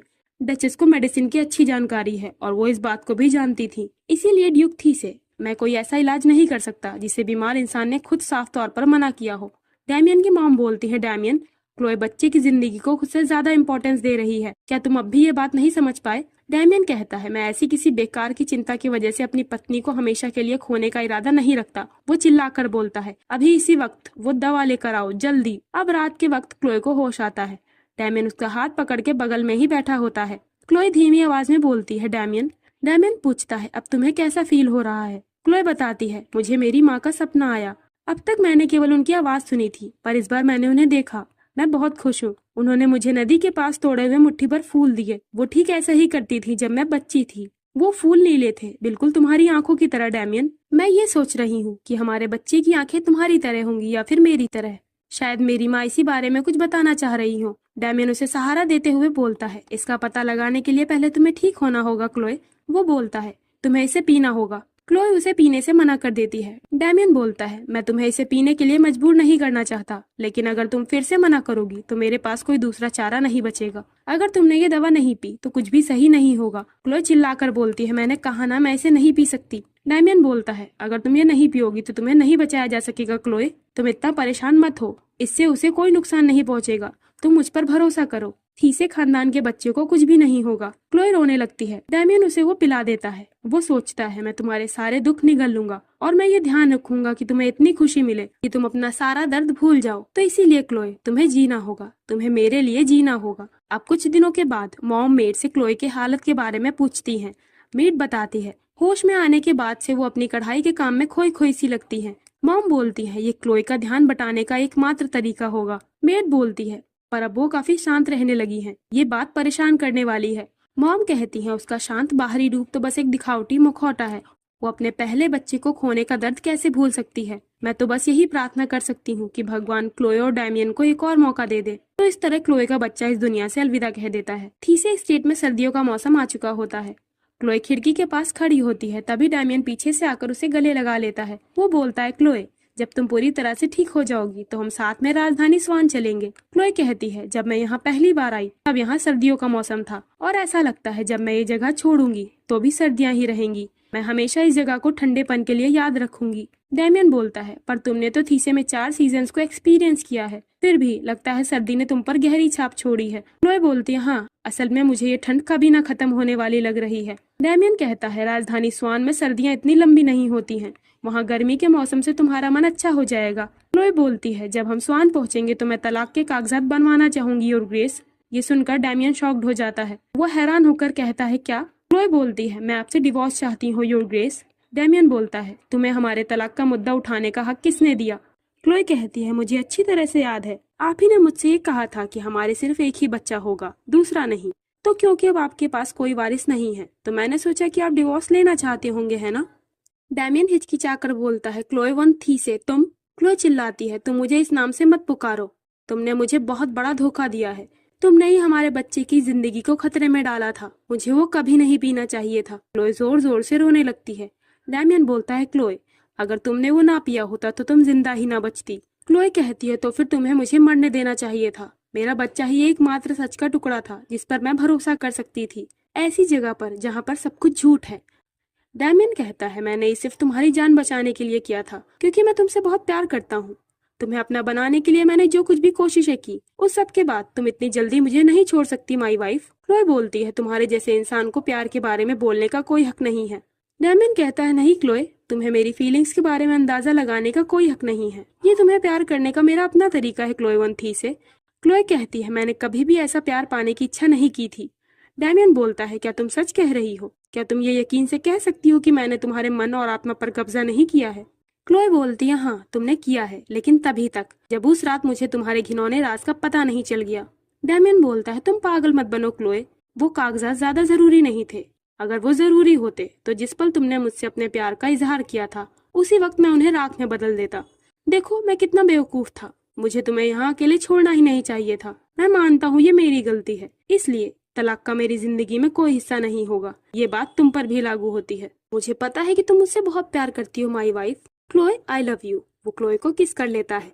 क्लोए बोलती है, हाँ, सब कुछ हुआ क्योंकि मैं तुमसे प्यार करती थी और मुझे इसका बहुत पछतावा है। डैमियन बोलता है, नहीं क्लोए, तुम्हें इसका पछतावा नहीं होगा, मैं श्योर हूँ। तुम ही वो एकमात्र लेडी हो जो मुझे घुटनों पर ला सकती है। क्लोए सोचती है, एक बार मैंने उससे कहा था कि अगर मैं उसे माफ नहीं कर सकती तो मैं उससे प्यार भी नहीं कर सकती। और अब मैं क्या करूं? मैं उसे माफ नहीं कर पा रही जिससे मैं पहले ही प्यार कर चुकी हूँ। अगर मैं अपने प्यार और नफरत दोनों को ही नहीं रोक सकती तो अब मैं क्या करूं? तभी बाहर से आवाज आती है, योर ग्रेस, एक जरूरी मैसेज आया है। स्वान के लोगों ने बगावत शुरू कर दी है। फिलहाल प्रिंस जोहानेस के ठिकाने के बारे में कुछ नहीं पता चला। डैमियन बोलता है, मुझे तुरंत स्वान के लिए निकलना होगा। वो अटेंडेंट से कहता है, तुम्हें यहाँ रहना होगा और हालात सुधरने तक डचेस की रक्षा करनी होगी। क्लोए डैमियन का हाथ पकड़कर कहती है, प्लीज आप मुझे भी अपने साथ ले चलिए। मैं इस उथल पुथल के बीच यहाँ अकेले नहीं रहना चाहती। डैमियन अपना हाथ झटके से छुड़ाकर बोलता है, नहीं, ये ठीक नहीं होगा कि मैं होने वाली रानी को हाथों में तलाक के कागजात लेकर चर्च की ओर जाते हुए देखूं। क्लोए बोलती है, मैं ऐसा कुछ नहीं करूंगी। डैमियन उस अटेंडेंट से कहता है, सभी कर्मचारियों को बता दो कि जब तक मैं खुद परमिशन ना दूं तब तक डचेस इस कैसल के बाहर कदम भी नहीं रखेंगी। इस तरह डैमियन स्वान के लिए निकल जाता है। अब अगले सीन में थीसे स्टेट के लोग आपस में बात कर रहे होते हैं। मैंने सुना कि ड्यूक थीसे ने स्वान पहुंचते ही बगावत को दबा दिया है। प्रिंस जोहानेस का तो पता नहीं, पर लगभग ये तय है कि ड्यूक थीसे ही राजा बनेंगे। मैं कहूंगा ये बिल्कुल सही है। ड्यूक थीसे ने तो एक निचली नोबल फैमिली की लेडी को अपनी पत्नी बनाया है और शायद वो वही हैं जो इस बिगड़ती हुई सत्ता को सुधारने की काबिलियत रखते हैं। डचेस कितनी ज्यादा लकी है, एक निचले नोबल घराने की लड़की का रानी बनना। सच में ये कितना वंडरफुल है। मुझे तो उनसे जलन हो रही है। उसने जरूर पिछले जन्म में काफी अच्छे काम किए होंगे, तभी उसे ये सौभाग्य मिला है। क्लोए अपनी मेड मार्गरेट के साथ जंगल की ओर जा रही होती है। मेड पूछती है, माई लेडी, क्या आपको ठंड नहीं लग रही? क्लोए बोलती है, मैं घर के अंदर बंद रहकर थक गई थी। ये ठंडी हवा मुझे ताजगी दे रही है। टहलने का सुझाव देने के लिए तुम्हारा शुक्रिया मार्गरेट, तुम सच में काफी अच्छी हो। मेड मार्गरेट बोलती है, मैं एक बेहतर इंसान बनने की कोशिश कर रही हूँ क्योंकि आप बहुत यूनिक है माई लेडी। क्लोए बोलती है, जब हम स्वान चलेंगे तो तुमने अपना एक्ट्रेस बनने का सपना नहीं छोड़ा है ना? मार्गरेट बोलती है, क्या आपको लगता है मैडम कि मेरी जैसी शर्मीली लड़की एक एक्ट्रेस बन सकती है? क्लोए बोलती है, हाँ, क्यों नहीं। जिस दिन तुम स्टेज पर एक्ट करोगी मैं सबसे आगे की लाइन में खड़ी होकर तुम्हें चीयर करूंगी। मार्गरेट की आंखों में आंसू आ जाते हैं। वो बोलती है, दरअसल एक और कारण है जिसकी वजह से मैंने आपको टहलने का सुझाव दिया था। कोई आपसे मिलना चाहता है। आशा है कि उनसे मिलकर आपका हौसला बढ़ेगा। क्लोए पीछे पलटकर देखती है। ये गिल्स होता है जो उससे वहाँ मिलने आया होता है। क्लोए और गिल्स मिलने के लिए एक झोपड़ी में आ जाते हैं। गिल्स बोलता है, ये पुजारी की ड्रेस मुझ पर सूट नहीं कर रही है ना? क्लोए कहती है, नहीं, ये तुम पर काफी अच्छी लग रही है सच में। गिल्स उदास होकर कहता है, मार्गरेट ने मुझे बताया कि आपका हाल कैसा है। क्लोए बोलती है, गिल्स मैं ठीक हूँ, तुम जरूर परेशान हो गए है ना? गिल्स बोलता है, माई लेडी, क्या आप ये जानती हैं कि मैंने लेडी एलिस को घर से भागने में मदद क्यों की थी? क्लोए कहती है, हो सकता है ऐसा इसलिए था क्योंकि उसने अपनी आंखों में आंसू भरकर तुमसे विनती की थी। गिल्स बताता है, लेडी एलिस ने कहा कि उन्हें नहीं मालूम कि वो क्या करें। उन्होंने कहा कि वो सिर्फ खुश रहना चाहती हैं। क्लोए बोलती है, हाँ, ये कुछ ऐसा ही लगता है जो वो कह सकती थी। गिल्स बोलता है, लेडी क्लोए, मैं आपको भी वही सेम चीज ऑफर करता हूँ। मैं इस बारे में काफी समय तक सोचता रहा, लेकिन अगर आप सेटिस्फाई हैं तो मैंने सोचा कि मरते दम तक मेरा चुप रहना ही बेहतर रहेगा। क्लोए कहती है, क्या तुमने किसी चीज का पता लगा लिया है? गिल्स हिचकिचाकर बोलता है, ड्यूक थीसे के आपके पास आने के पीछे उनका काफी बड़ा प्लान था। आपको नहीं पता कि उन्होंने आपको पाने के लिए क्या क्या हथकंडे अपनाए हैं। तभी क्लोए बोलती है, गिल्स, इस दुनिया में कोई भी ऐसा राज नहीं है जिसे अनंत काल तक छिपाया जा सके। गिल्स सरप्राइज होकर पूछता है, माई लेडी, क्या आपको ये बात पहले से ही मालूम है? तो क्या उनका सच जानने के बाद भी आपने उन्हें माफ कर दिया? क्लोए बताती है, मैं उसे इतनी नफरत करती थी कि इसे सहना मुश्किल हो गया था, पर पता नहीं क्यों मुझे अपने बच्चे की ओर जरा भी नाराजगी नहीं महसूस हुई। भले ही मैं थीसे नाम से बहुत नफरत करती हूँ, पर फिर भी मैं अपने बच्चे को ये नाम देना चाहती थी। गिल्स बोलता है, माई लेडी, आप प्लीज इस तरह की बातें ना करें। आप तो सिर्फ अपने बच्चे का भला चाहती थी। क्लोए कहती है, पर अब इनमें से कोई भी बात मायने नहीं रखती। गिल्स बोलता है, लेडी क्लोए, अगर आप चाहें तो मैं आपको इस कभी न खत्म होने वाली ठंड से आजादी दिला सकता हूँ। वो क्लोए के सामने अपने घुटनों पर बैठकर बोलता है, तो इसीलिए प्लीज आप मेरे साथ भाग चलिए, ये जानते हुए भी कि ड्यूक मुझे मार सकता है। मैं यहाँ आपसे यही कहने के लिए आया हूँ, और मुझे ये भी पता है कि मुझ जैसे धूल के समान इंसान को ऐसी फीलिंग रखना पाप है, पर फिर भी आपकी गहरी उदासी को देखते हुए मुझे ऐसा महसूस होता था जैसे मैं मुरझाता जा रहा हूँ। गिल्स रोते हुए कहता है, प्लीज आप मेरे साथ भाग चलिए लेडी क्लोए। क्लोए उसके आंसू पोंछते हुए बोलती है, गिल्स, तुम्हारा शुक्रिया, तुमने यहाँ आने के लिए अपनी जान जोखिम में डाली और तुमने मुझे ये प्रपोजल दिया। ये पल जब तुमने अपना सब कुछ दांव पर लगाकर मेरे पास खुद के प्यार को कन्फेस किया है, मैं मरते दम तक इसे कभी नहीं भूलूंगी। वैसे तुम्हारा चेहरा बर्फ जैसा ठंडा हो गया है, मैं तुम्हारे लिए चाय बनाती हूँ। गिल्स क्लोए का हाथ पकड़कर बोलता है, क्या मैं कभी भी आपके काबिल नहीं बन पाऊंगा? गिल्स अपना सर झुका लेता है। क्लोए कहती है, सुनो गिल्स, अगर मैं अभी तुम्हारी दया का सहारा ले लूं तो मैं अपनी बची जिंदगी गुनाह के बोझ तले बिताऊंगी। और गिल्स, तुम कभी भी सच्ची खुशी नहीं पा सकोगे, क्योंकि तुम ऐसे इंसान नहीं हो जो कि दूसरों को दबाव के जरिए अपने पक्ष में रखते हैं। तुम तो ऐसे इंसान हो जो किसी की दुनिया को बर्बाद करने के बजाय उसे बचाना चाहेगा, है ना? गिल्स बोलता है, लेडी क्लोए, आपसे कोई नहीं जीत सकता। क्लोए बोलती है, लेकिन तुमने तो कोशिश भी नहीं की गिल्स। गिल्स कहता है, आप मुझसे एक वादा कीजिए कि आप हमेशा खुश रहेंगी। क्लोए बोलती है, हाँ गिल्स, तुम इस बात को ध्यान रखना कि मैं जो कुछ भी करूंगी वो मेरी अपनी इच्छा से लिया गया फैसला होगा। गिल्स को तसल्ली हो जाती है। वो कहता है, ठीक है, मैं इस बात को ध्यान रखूंगा। क्लोए अपने कमरे में बैठकर डैमियन के लिए लेटर लिख रही होती है। वो बोलती है, ये सही तौर पर एक अंत है। क्लोए अपने लेटर में लिखती है, माय डियर लॉर्ड ड्यूक, आपकी गैर मौजूदगी में मुझे सोचने के लिए काफी वक्त मिला। मुझे इस बात का एहसास हो गया है कि मैं बचपन से ही जिद्दी रही हूँ और मैंने अपने दुखों को खुद पर हावी होने दिया है। हालांकि मुझे पता है कि मेरी चिंता बेकार है। मुझे आशा है कि आप सारे मामलों को सही से सुलझा लेंगे और मैं जल्द ही आपसे मिलूंगी। आप ही ऐसे इंसान हैं जो मुझे इज्जत दे सकते हैं। मैं आपकी कमजोरी का कारण नहीं बनूंगी। मुझे उस दुनिया का बेसब्री से इंतजार है जिसे आप आकार देंगे। क्लोए। डैमियन थीसे स्टेशन पर खड़ा होता है। उसे वहां मेड एलिजा दिखती है। वो सोचता है क्लोए ये खबर सुनकर खुश हो जाएगी। वो क्लोए का भेजा हुआ लेटर निकालकर पढ़ने लगता है। वो सोचता है, हाँ क्लोए, इससे कोई फर्क नहीं पड़ता कि तुम ईमानदार हो या नहीं, या फिर ये सब एक धोखा था। मैं सिर्फ तुम्हारा हो जाऊंगा और तुम हमेशा हमेशा के लिए सिर्फ मेरी ही रहोगी। अब हम सारी चिंताओं को छोड़कर खुश रह सकते हैं। अब बस बहुत हो गया। हम एक नए सिरे से फिर से शुरुआत कर सकते हैं। दिन शाम को थीसे के जंगलों में आग लग जाती है। सभी लोग उसे बुझाने की कोशिश कर रहे होते हैं। डैमियन वहां आकर पूछता है, ये सब क्या है? मीट घबराते हुए बताती है, माय लॉर्ड, झोपड़ी में आग लग गई थी और लेडी क्लोए अभी भी वहां पर हैं। ये सुनकर डैमियन को बहुत बड़ा वाला झटका लग जाता है। वो क्लोए को बचाने के लिए आग में दौड़ने चलता है, पर अटेंडेंट्स उसे रोक लेते हैं। डैमियन उन्हें धक्का देकर क्लोए को बचाने के लिए आग में कूद जाता है। वो सीधे उस झोपड़ी में जाता है। वहां पर किसी लेडी की जली हुई बॉडी पड़ी होती है और उसके गले में वही हार होता है जिसे देखकर डैमियन ने क्लोए को शादी का प्रपोजल दिया था। वो बोलता है, क्लोए, तुम यहाँ क्या कर रही हो? ये हमारे लिए उठने का समय था, माय लव। क्या तुम खुले दिल से मेरा स्वागत नहीं करोगी? मेरी पत्नी होने के नाते तुम्हारा ये फर्ज नहीं है? हमारे पास बात करने के लिए भी बहुत कुछ है। तभी वहाँ बारिश होने लगती है। डैमियन चिल्लाते हुए बोलता है, क्लोए, क्लोए, तुम्हें क्या लगता है तुम मुझे इस तरह छोड़कर जा सकती हो? हाँ, नहीं, हरगिज नहीं। तुम्हें कयामत तक मेरे साथ ही रहना होगा। तुम्हारा दिल सिर्फ मेरा है।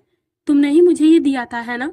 मॉम वहां आकर बोलती है, डैमियन, क्लोए ऐसे नहीं जा सकती। डैमियन बोलता है, मॉम, आप मेरी पत्नी को क्यों बुला रही हैं? वो रोते हुए कहता है, मेरी पत्नी थीसे की डचेस कभी ऐसी मौत नहीं मरेगी। वो क्लोए की जली हुई बॉडी को पकड़कर जोर जोर से चिल्लाने लगता है। डैमियन अपने रूम में बैठा होता है। वो अपने साथ दीवार पर लगी क्लोए की तस्वीर को देख रहा होता है। क्लोए, तुम मुझसे ऐसे भाग नहीं सकती, यहाँ तक कि नरक की गहराइयों में भी नहीं। मैं तुम्हें इसकी इजाजत नहीं दूंगा। मॉम डैमियन को बताती हैं, वर्डियर स्टेट से टेलीग्राम आया है। ऐसा लगता है कि विस्काउंट वर्डियर बहुत बीमार हो गए हैं और उन्हें तुरंत अस्पताल ले जाया गया है। डैमियन बोलता है, यानी वो अंतिम संस्कार में शामिल नहीं हो पाएंगे। मॉम कहती हैं, क्या हमें क्लोए की और प्यार के आखिरी फर्ज के तौर पर उसे उसके बर्थ प्लेस पर नहीं दफनाना चाहिए? डैमियन डैमियन बोलता है, आपका क्या मतलब है मॉम? वो यहाँ की रानी है, उसे तो शाही कब्रदाह में दफनाना चाहिए। मेरी रानी का अंतिम संस्कार मेरे राज्याभिषेक से 2 हफ्ते बाद किया जाएगा।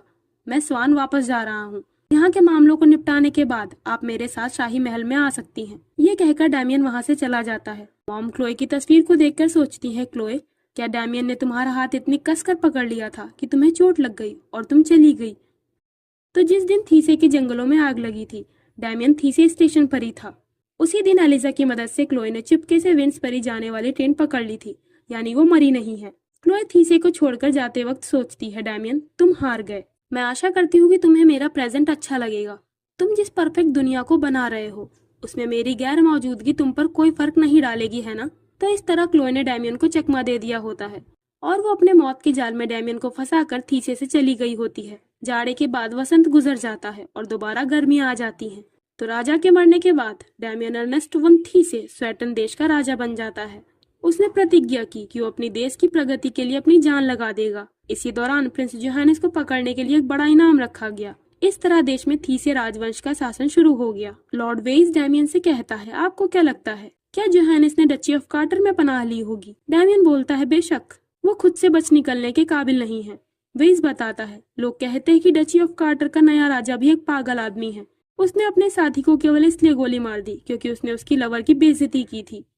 अगर कोई पागल आदमी जोहानिस के साथ हाथ मिलाने का फैसला ले लेता है तो हमें आशा करनी चाहिए कि वो बददिमागी है। हालांकि अगर वो एक चालाक पागल निकला तो तभी डैमियन मुस्कुराकर बोलता है, वैसे तब हम जंग में उतरेंगे, है ना? वही सोचता है, ये ऐसी सीरियस बात इतने हल्के में कैसे कह सकते हैं। वो बोलता है, योर मैजेस्टी, आप रानी का अंतिम संस्कार करने के बारे में कब सोच रहे हैं? पहले ही 2 महीने बीत चुके हैं। आपको भी अच्छे से पता होगा कि शाही महल में अनगिनत जानने की इच्छा रखने वाले लोग रहते हैं। डैमियन खिड़की के पास जाते हुए बोलता है, वेइस, तुम्हें ये कैसे पता कि मुझे ताबूत के पास सोना पसंद नहीं है? वेइस कंफ्यूज हो जाता है। डैमियन बोलता है, मैं तो मजाक कर रहा था। वेइस बोलता है, मैं एक पागल राजा की सेवा नहीं कर सकता। डैमियन कहता है, अगर तुम असली पागलपन नहीं देखना चाहते तो मैं कहूंगा कि तुम मुझे छोड़ दो। वेइस बोलता है, डैमियन, तुम औरों से ये बेहतर तरीके से जानते हो कि तुम्हारी ये हालत साधारण नहीं है। तुम होश में आओ, तुम दोबारा एक थी से बनने की कोशिश करो। थोड़ी देर चुप रहने के बाद डैमियन बोलता है, आज से 10 दिनों के बाद क्लोए का अंतिम संस्कार किया जाएगा। तो अब 10 दिनों के बाद रोज कैसल के गार्डन में उसकी बॉडी को दफना दिया जाता है। डैमियन अपने हाथ में ड्रिंक का गिलास लेकर खिड़की से उस कब्र को निहार रहा होता है। वो सोचता है, क्लोए, तुम्हें उस जगह पर दफनाए जाने पर कैसा लग रहा है जहाँ पर तुमने मेरे लिए कुछ भी करने का वादा किया था? क्या तुम मुझसे अब भी नाराज हो? डैमियन बोलता है, तुम मुझे डांटते हुए भी बहुत खूबसूरत लगती थी। काश मैं तुम्हें मेरे साथ स्वान लेकर आ जाता। काश मैंने तुम्हें वहां इस हाल में अकेला न छोड़ा होता। काश मैंने अपनी फीलिंग्स को पहले ही समझ लिया होता और तुम्हें ढंग से शादी के लिए प्रपोज किया होता। तो शायद मैं इस डरावनी हार की फीलिंग को महसूस करने के बजाय इस वक्त खुशी से तुम्हें किस कर रहा होता। तभी दरवाजे पर दस्तक होती है। वहाँ एक अटेंडेंट आता है। वो एक लिफाफा देकर बोलता है, योर मैजेस्टी, ये पोस्ट ऑफिस से आया है। ये वो टिकट्स हैं जो एक्सीडेंट से पहले रानी ने मंगवाए थे। डैमियन उस लिफाफे को खोलता है। उसमें उसकी और क्लोए की तस्वीर वाले स्टैंप होते हैं। वो इन्हें देखकर जोर से हंसने लगता है। डैमियन उन खुशी के पलों को याद करता है जो उसने क्लोए के साथ में बिताए थे। तभी ये सब सोचते हुए वो अपने हाथों से उस ड्रिंक वाले गिलास को तोड़ देता है। उसके हाथ से खून निकलने लगता है। वो सोचता है, क्लोए, अगर मैं अभी मर जाऊं तो क्या मैं तुमसे दोबारा मिल पाऊंगा? उसे अपनी इमेजिनेशन में क्लोए दिख रही होती है। वो बोलती है, ये कैसा गंदा मजाक था डैमियन। डैमियन बोलता है, ये मजाक नहीं था। उसकी कल्पना में क्लोए बोलती है, तुम्हें पता है ना डैमियन, मौत की नदी स्वर्ग और नर्क 2 पार्ट में बट जाती है। तो ये तो तय है कि परमात्मा हम दोनों को एक ही जगह नहीं भेजेंगे, है ना? ये बात तो तुम भी जानते हो। डैमियन निराश हो जाता है। देन स्वान में पतझड़ का मौसम आ जाता है। वे इस डैमियन से कहता है, क्या कल आपको मेरी भेजी हुई लिस्ट को देखने का मौका मिला? डैमियन बोलता है, हाँ, मैंने उस पर नजर डाली थी। वेइस पूछता है, तो आप क्या सोचते हैं? डैमियन बताता है, हड़ताल करने वाले नेताओं को खत्म करने से समस्या हल नहीं होगी। वैसे भी उनकी मांगे पूरी तरह से नाजायज नहीं है। वेइस बोलता है, मैं इसकी बात नहीं कर रहा था। मेरा मतलब होने वाली ब्राइड की लिस्ट से था। मैंने कुछ ऊंचे घराने की नोबल लेडीज को चुना था जो यूनिवर्सिटी से पढ़ी हुई हैं। तो आधा साल भी गुजर चुका है।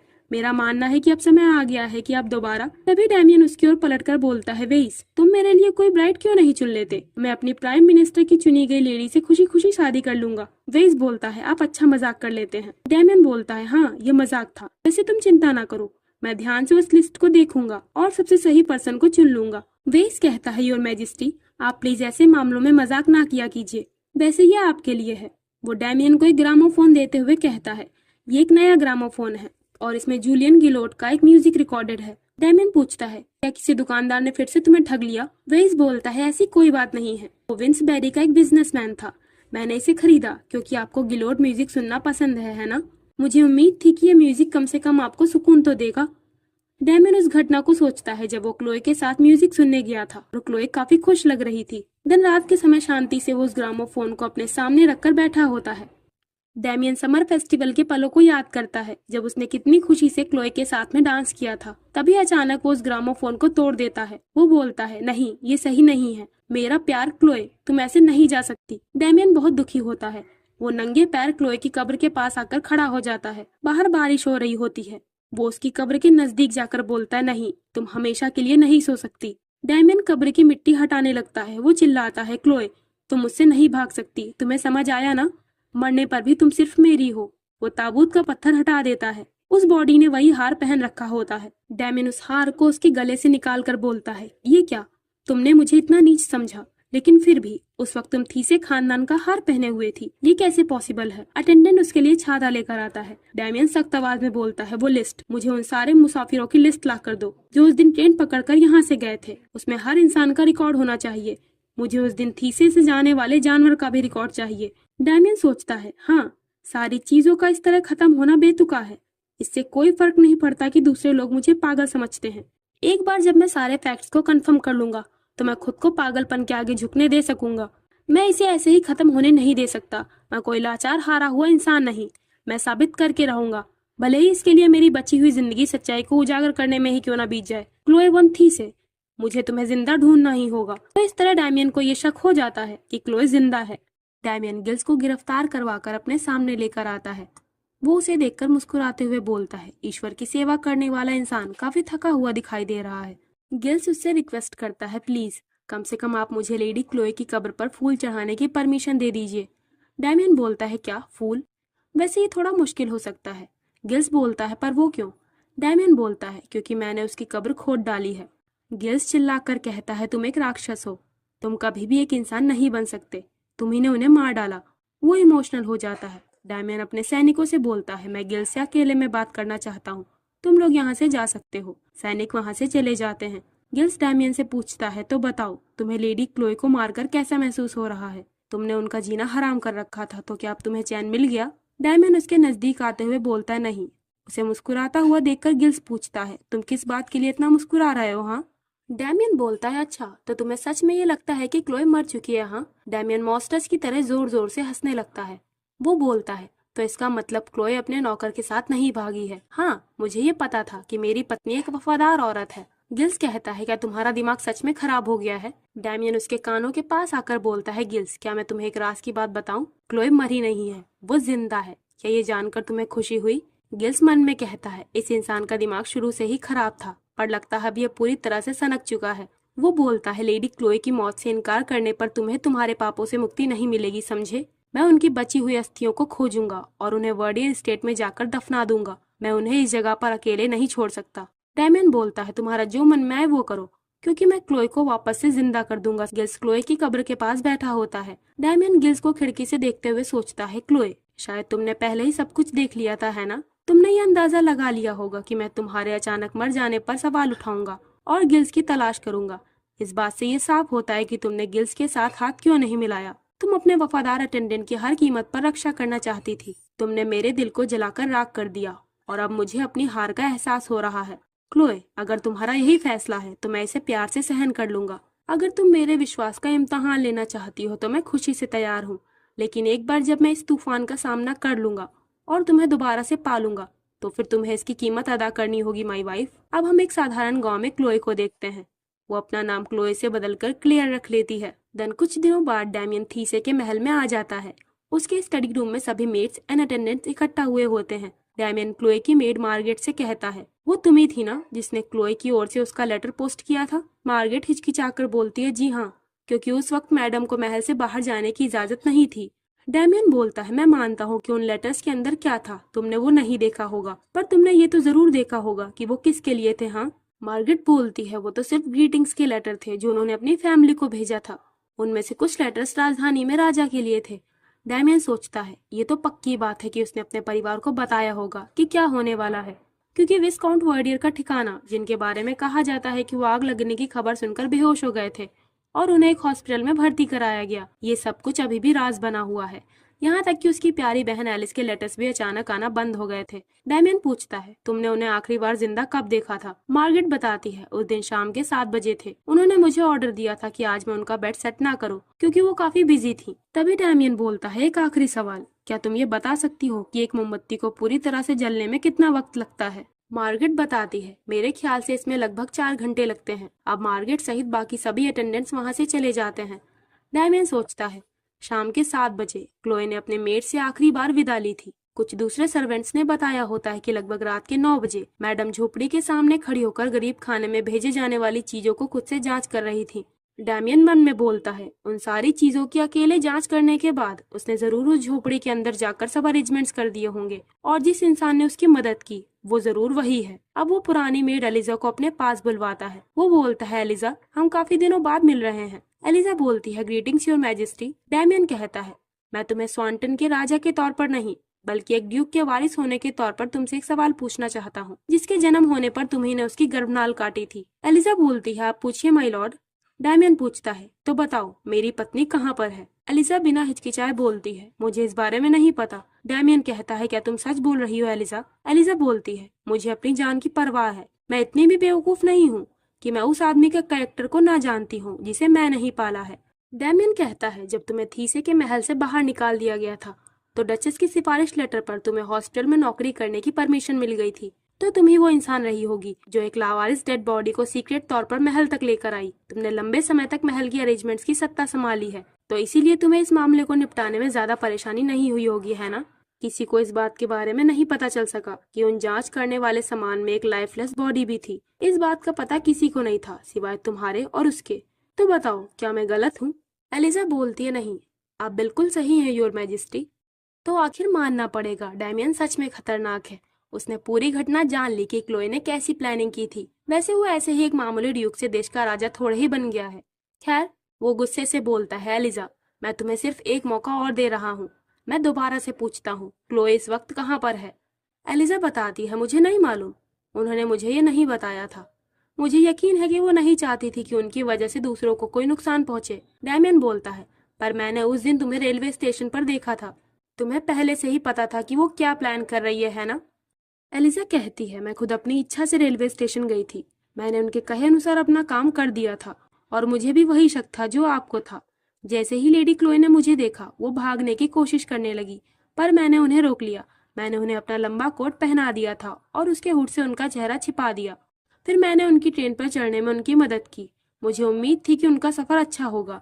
ये सुनकर डैमियन लंबी सी आंख भरता है। वो बोलता है, तुम्हें ये पता होगा कि वो कभी भी वापस नहीं लौटेगी। एलिजा बोलती है, जी हाँ। डैमियन कहता है, और तुम्हें ये भी पता होगा कि अगर मुझे सच का पता चल गया तो मैं तुम्हें कभी भी माफ नहीं करूंगा। तो फिर तुमने उसकी मदद आखिर क्यों की?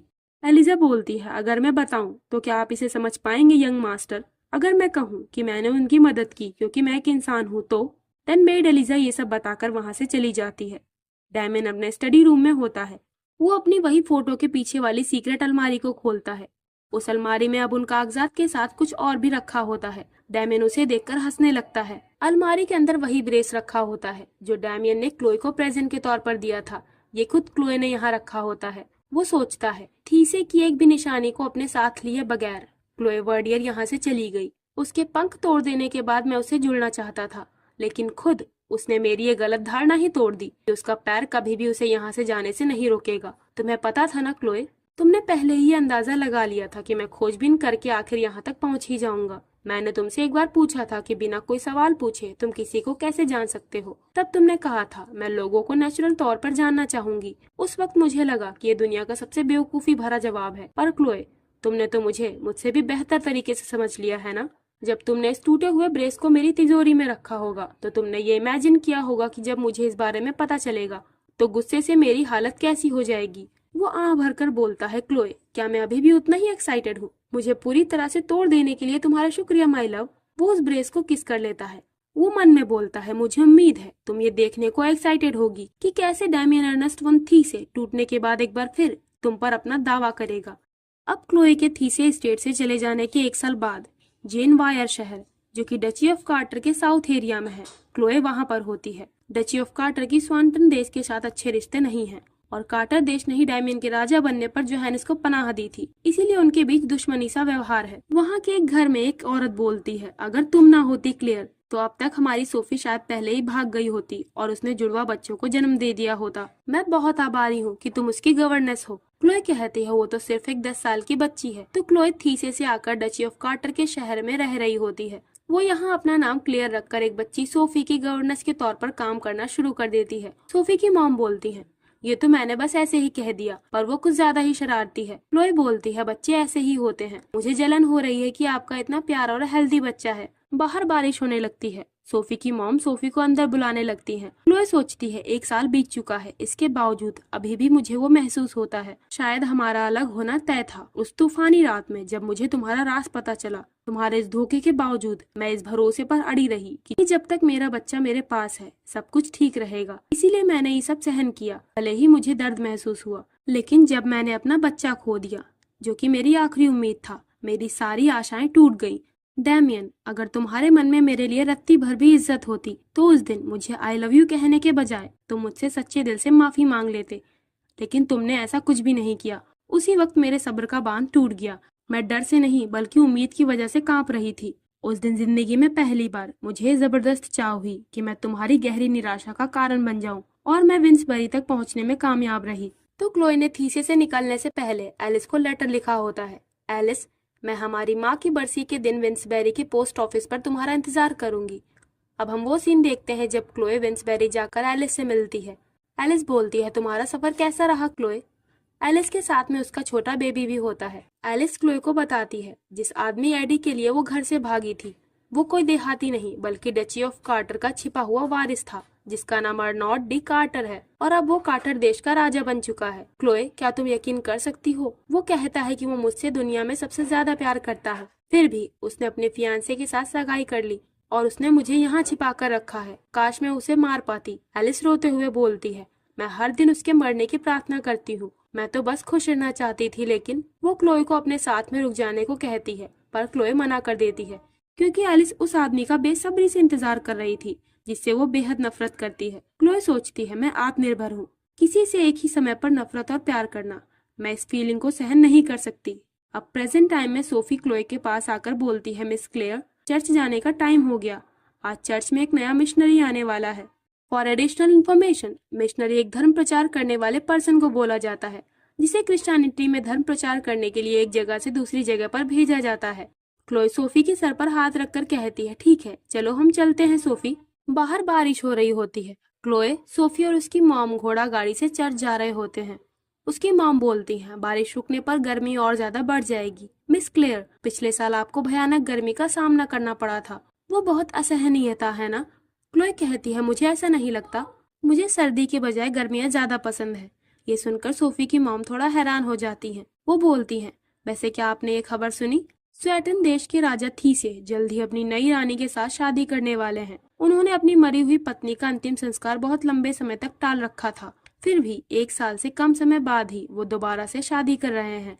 मैं तो श्योर हूँ कि सारे आदमी एक जैसे ही होते हैं, चाहे वो यहाँ के हों या स्वेटन के। ये खबर सुनकर क्लोए सोचती है, मेरा फैसला कि मैं डैमियन की जिंदगी से गायब हो जाऊंगी ये सफल होता नजर आ रहा है। लेकिन वो डैमियन के साथ बिताए गए खूबसूरत लम्हों को याद करने लगती है। वो खुद से बोलती है, नहीं क्लोए, तुम इस बारे में मत सोचो, तुम्हारी जिंदगी यहाँ नए सिरे से शुरू हो रही है। तुम यहाँ पहले की तरह शांति से जियो जहाँ पर वो नहीं है। तभी उनकी घोड़ा गाड़ी का एक पहिया किसी मिट्टी के गड्ढे में फंस जाता है। गाड़ी चला रहा पर्सन उन्हें आगे पैदल जाने को कहता है। वो तीनों चर्च की ओर पैदल चलते हैं और अब उन्हें एक नहर को पार करना होता है जिस पर पत्थरों से रास्ता बना होता है। सोफी की मॉम बोलती है, अब हम क्या करें मिस क्लेयर, क्या तुम इसे पार कर पाओगी? क्लोए बोलती है, आप चलिए, मैं आ जाऊंगी। छोटी सी सोफी बोलती है, आप मेरा हाथ पकड़ लीजिए मिस। क्लोए कहती है, नहीं, मैं नहीं चाहती कि तुम गिर जाओ सोफी, क्यों ना तुम आगे चलो और मुझे बताओ कि कौन सा पत्थर डगमगा रहा है, ये कैसा रहेगा? सोफी बोलती है, ठीक है, जैसा आप कहें। वो दोनों नहर पार कर लेते हैं। क्लोए अब भी पीछे ही खड़ी होती है। वो सोचती है, क्लोए, तुम ये कर लोगी, तुमने इससे पहले भी इस तरह के एडवेंचर भरे काम किए हैं। वो अपना कदम आगे बढ़ाती है। तभी कोई उसके सामने पानी में झुककर बैठ जाता है। वो बोलता है, प्लीज सावधानी से, ये काफी फिसलन भरा है। ये गिल्स होता है। क्लोए उसे देखकर इमोशनल हो जाती है। वो उसकी ओर छाता करके कहती है, तुम जरूर यहाँ के नए मिशनरी होगे, है ना? क्या तुम मेरा हाथ पकड़ सकते हो? गिल्स बोलता है, मुझे डर है कि मेरे हाथ इसके लिए बहुत गंदे हैं माई लेडी। क्लोए अपना हाथ आगे बढ़ाते हुए बोलती है, ये सच नहीं है, तुम मेरा हाथ पकड़ सकते हो। देन अगले दिन सोफी की मॉम उसके डैड से कहती है, मैं एकदम सच कह रही हूँ। डैड बोलते हैं, ये कितनी हैरानी की बात है, जिस तरह से क्लेयर आदमियों को देखती है तुम्हें लगेगा कि वो पत्थर की मूर्ति से ज्यादा कुछ भी नहीं है। मॉम बोलती है, हाँ, पर मैं खुद इस बात पर भरोसा नहीं कर पा रही थी। मैंने उसे इतनी चमक से मुस्कुराते हुए पहले कभी नहीं देखा था। मुझे लगता है कि अगर क्लेयर और यंग मिशनरी के लिए चीजें अच्छी रही तो ये हमारे लिए भी अच्छा रहेगा। शायद वो यहीं पर बस जाएं। तभी चाय पीते हुए सोफी के डैड की जीभ जल जाती है। मॉम चौंक कर पूछती है, क्या तुम ठीक हो? वो कहती हैं, हमारे राजा ने यह ऐलान किया है कि वो अपने मिस्टर से ही शादी करेंगे। वो हमेशा से ही अपनी लवर एलिस को लेकर प्रोटेक्टिव थे और अब तो उन्होंने उसके लिए अपनी फियांसे को भी छोड़ दिया है। जाहिर है उनके तो एक बच्चा भी है। तो क्या हमें स्वेटन देश की लेडी को अपनी रानी के तौर पर एक्सेप्ट करना होगा? तो अब हमें ये पता चलता है कि एडी यानी कार्टर देश का राजा अर्नाल्ड एलिस को अपनी पत्नी बनाने के लिए राजी हो जाता है। डैड बोलते हैं, क्या वैसे तुम्हें कोई परेशानी तो नहीं होगी ना अगर बिजनेसमैन लॉरेंट टेलर हमारे झील के किनारे वाले विला में आकर रहे। मॉम बोलती है, क्या लॉरेंट टेलर?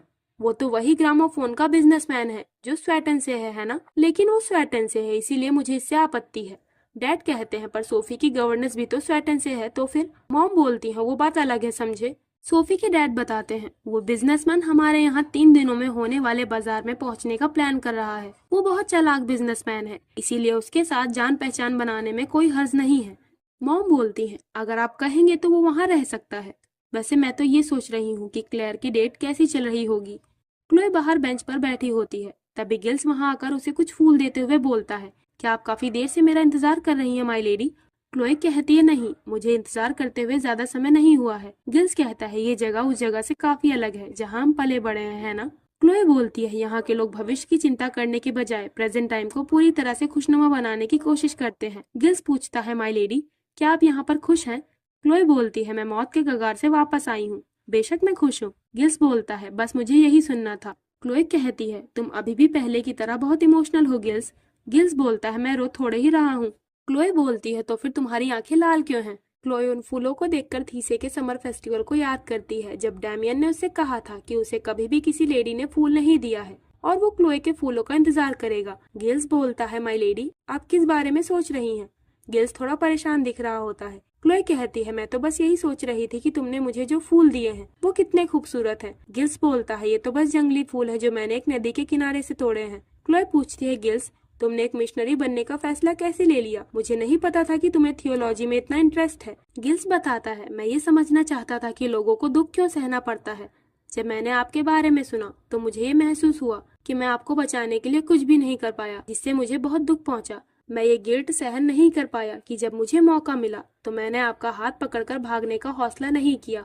मैं जानता हूँ कि आपने एक बार मुझसे कहा था कि जो कुछ भी होगा वो खुद आपकी इच्छा से लिया हुआ फैसला होगा, फिर भी मैंने आपकी मौत पर शक करने का नहीं सोचा।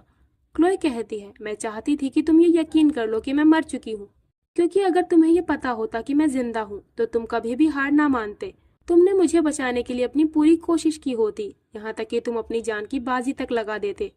गिल्स, मैं ये सोच भी नहीं सकती कि जिन लोगों को मैं प्यार करती हूँ वो दुखी हो जाएं। तो इस तरह चीजें बदलती गई और इसका रिजल्ट ये हुआ कि अब मैं खुश हूँ। इधर डैमियन सूट बूट पहनकर कहीं जा रहा होता है। घर आने पर क्लोए गिल्स के दिए हुए फूलों को वास में सजा देती है। वो सोचती है गिल्स आज भी हमेशा की तरह भावुक और एक्साइटेड है। वो एक मिशनरी बनने के लिए एकदम सही है। तभी सोफी की मॉम क्लोए से मिलने उसके कमरे में आती है। वो बोलती है, मिस क्लेयर, इस समय आपको परेशान करने के लिए मैं माफी चाहती हूँ। अब जब मेरे पति और बच्ची सो गए हैं तो आखिरकार मुझे चैन मिला है। तो मुझे बताइए, उस हैंडसम मिशनरी के साथ आपकी डेट कैसी रही? क्लोए कहती है, वैसे मैं इस मुलाकात को डेट नहीं कहूंगी, लेकिन ये खुशनुमा था। सोफी की मॉम कहती है, चलो भी, ये तो साफ है कि जिस पल उसने तुम्हें देखा उसी वक्त तुम पर फिदा हो गया था। और इसके बारे में जरा सोचो क्लेयर, एक पादरी का फ्यूचर सुरक्षित है, तो फिर इससे बेहतर शादी का प्रपोजल क्या हो सकता है? तुम सोच रही होगी कि मैं बेवकूफी भरी बातें कर रही हूँ, लेकिन मैं ईमानदारी से चाहती हूँ कि तुम खुश रहो। क्लोए सोचती है, जहाँ तक गिल्स से शादी करने का सवाल है, ये बहुत अजीब होगा। क्लोए ये सोचकर हंसने लगती है। सोफी की मॉम पूछती है, तुम क्यों हंस रही हो? क्लोए बताती है, दरअसल मैं अभी शादी के बारे में सोचने के लिए रेडी नहीं हूँ। मॉम कहती है, क्लियर, इस बारे में ज्यादा सोचने की जरूरत नहीं है। तुम्हें केवल एक ही बात पर विचार करने की जरूरत है, जब तुम उसके साथ में होती हो क्या तुम्हारा दिल तेजी से धड़कने लगता है? अगर ऐसा ही है तो और किसी चीज से क्या फर्क पड़ता है? क्या मैंने सही नहीं कहा? क्लोए डैमियन का चेहरा याद करके सोचती है, शायद आपने सही कहा। दिन अगले दिन वो सब लोग बाजार आए हुए होते हैं। सोफी कई सारे खिलौनों को पकड़कर बोलती है, काश हमारे पास हर दिन बाजार होता। सोफी की मॉम बोलती है, अब ये मेरा पति कहाँ चला गया? वो क्लोए से कहती है, मिस क्लेयर, क्या आप कुछ देर के लिए सोफी का ध्यान रख सकती हैं? मैं अपने पति को ढूंढने जाती हूँ, वो पता नहीं कहाँ रह गए। क्लोए बोलती है, ठीक है। सोफी क्लोए को कुछ दिखाते हुए कहती है, मिस क्लेयर, ये देखिए, ये काफी सुंदर है ना? क्लोए कहती है, हाँ, ये बहुत सुंदर है। सोफी बोलती है, इसके अंदर जंगलों की तस्वीर है। क्या आपको पता है ये कौन से पेड़ है?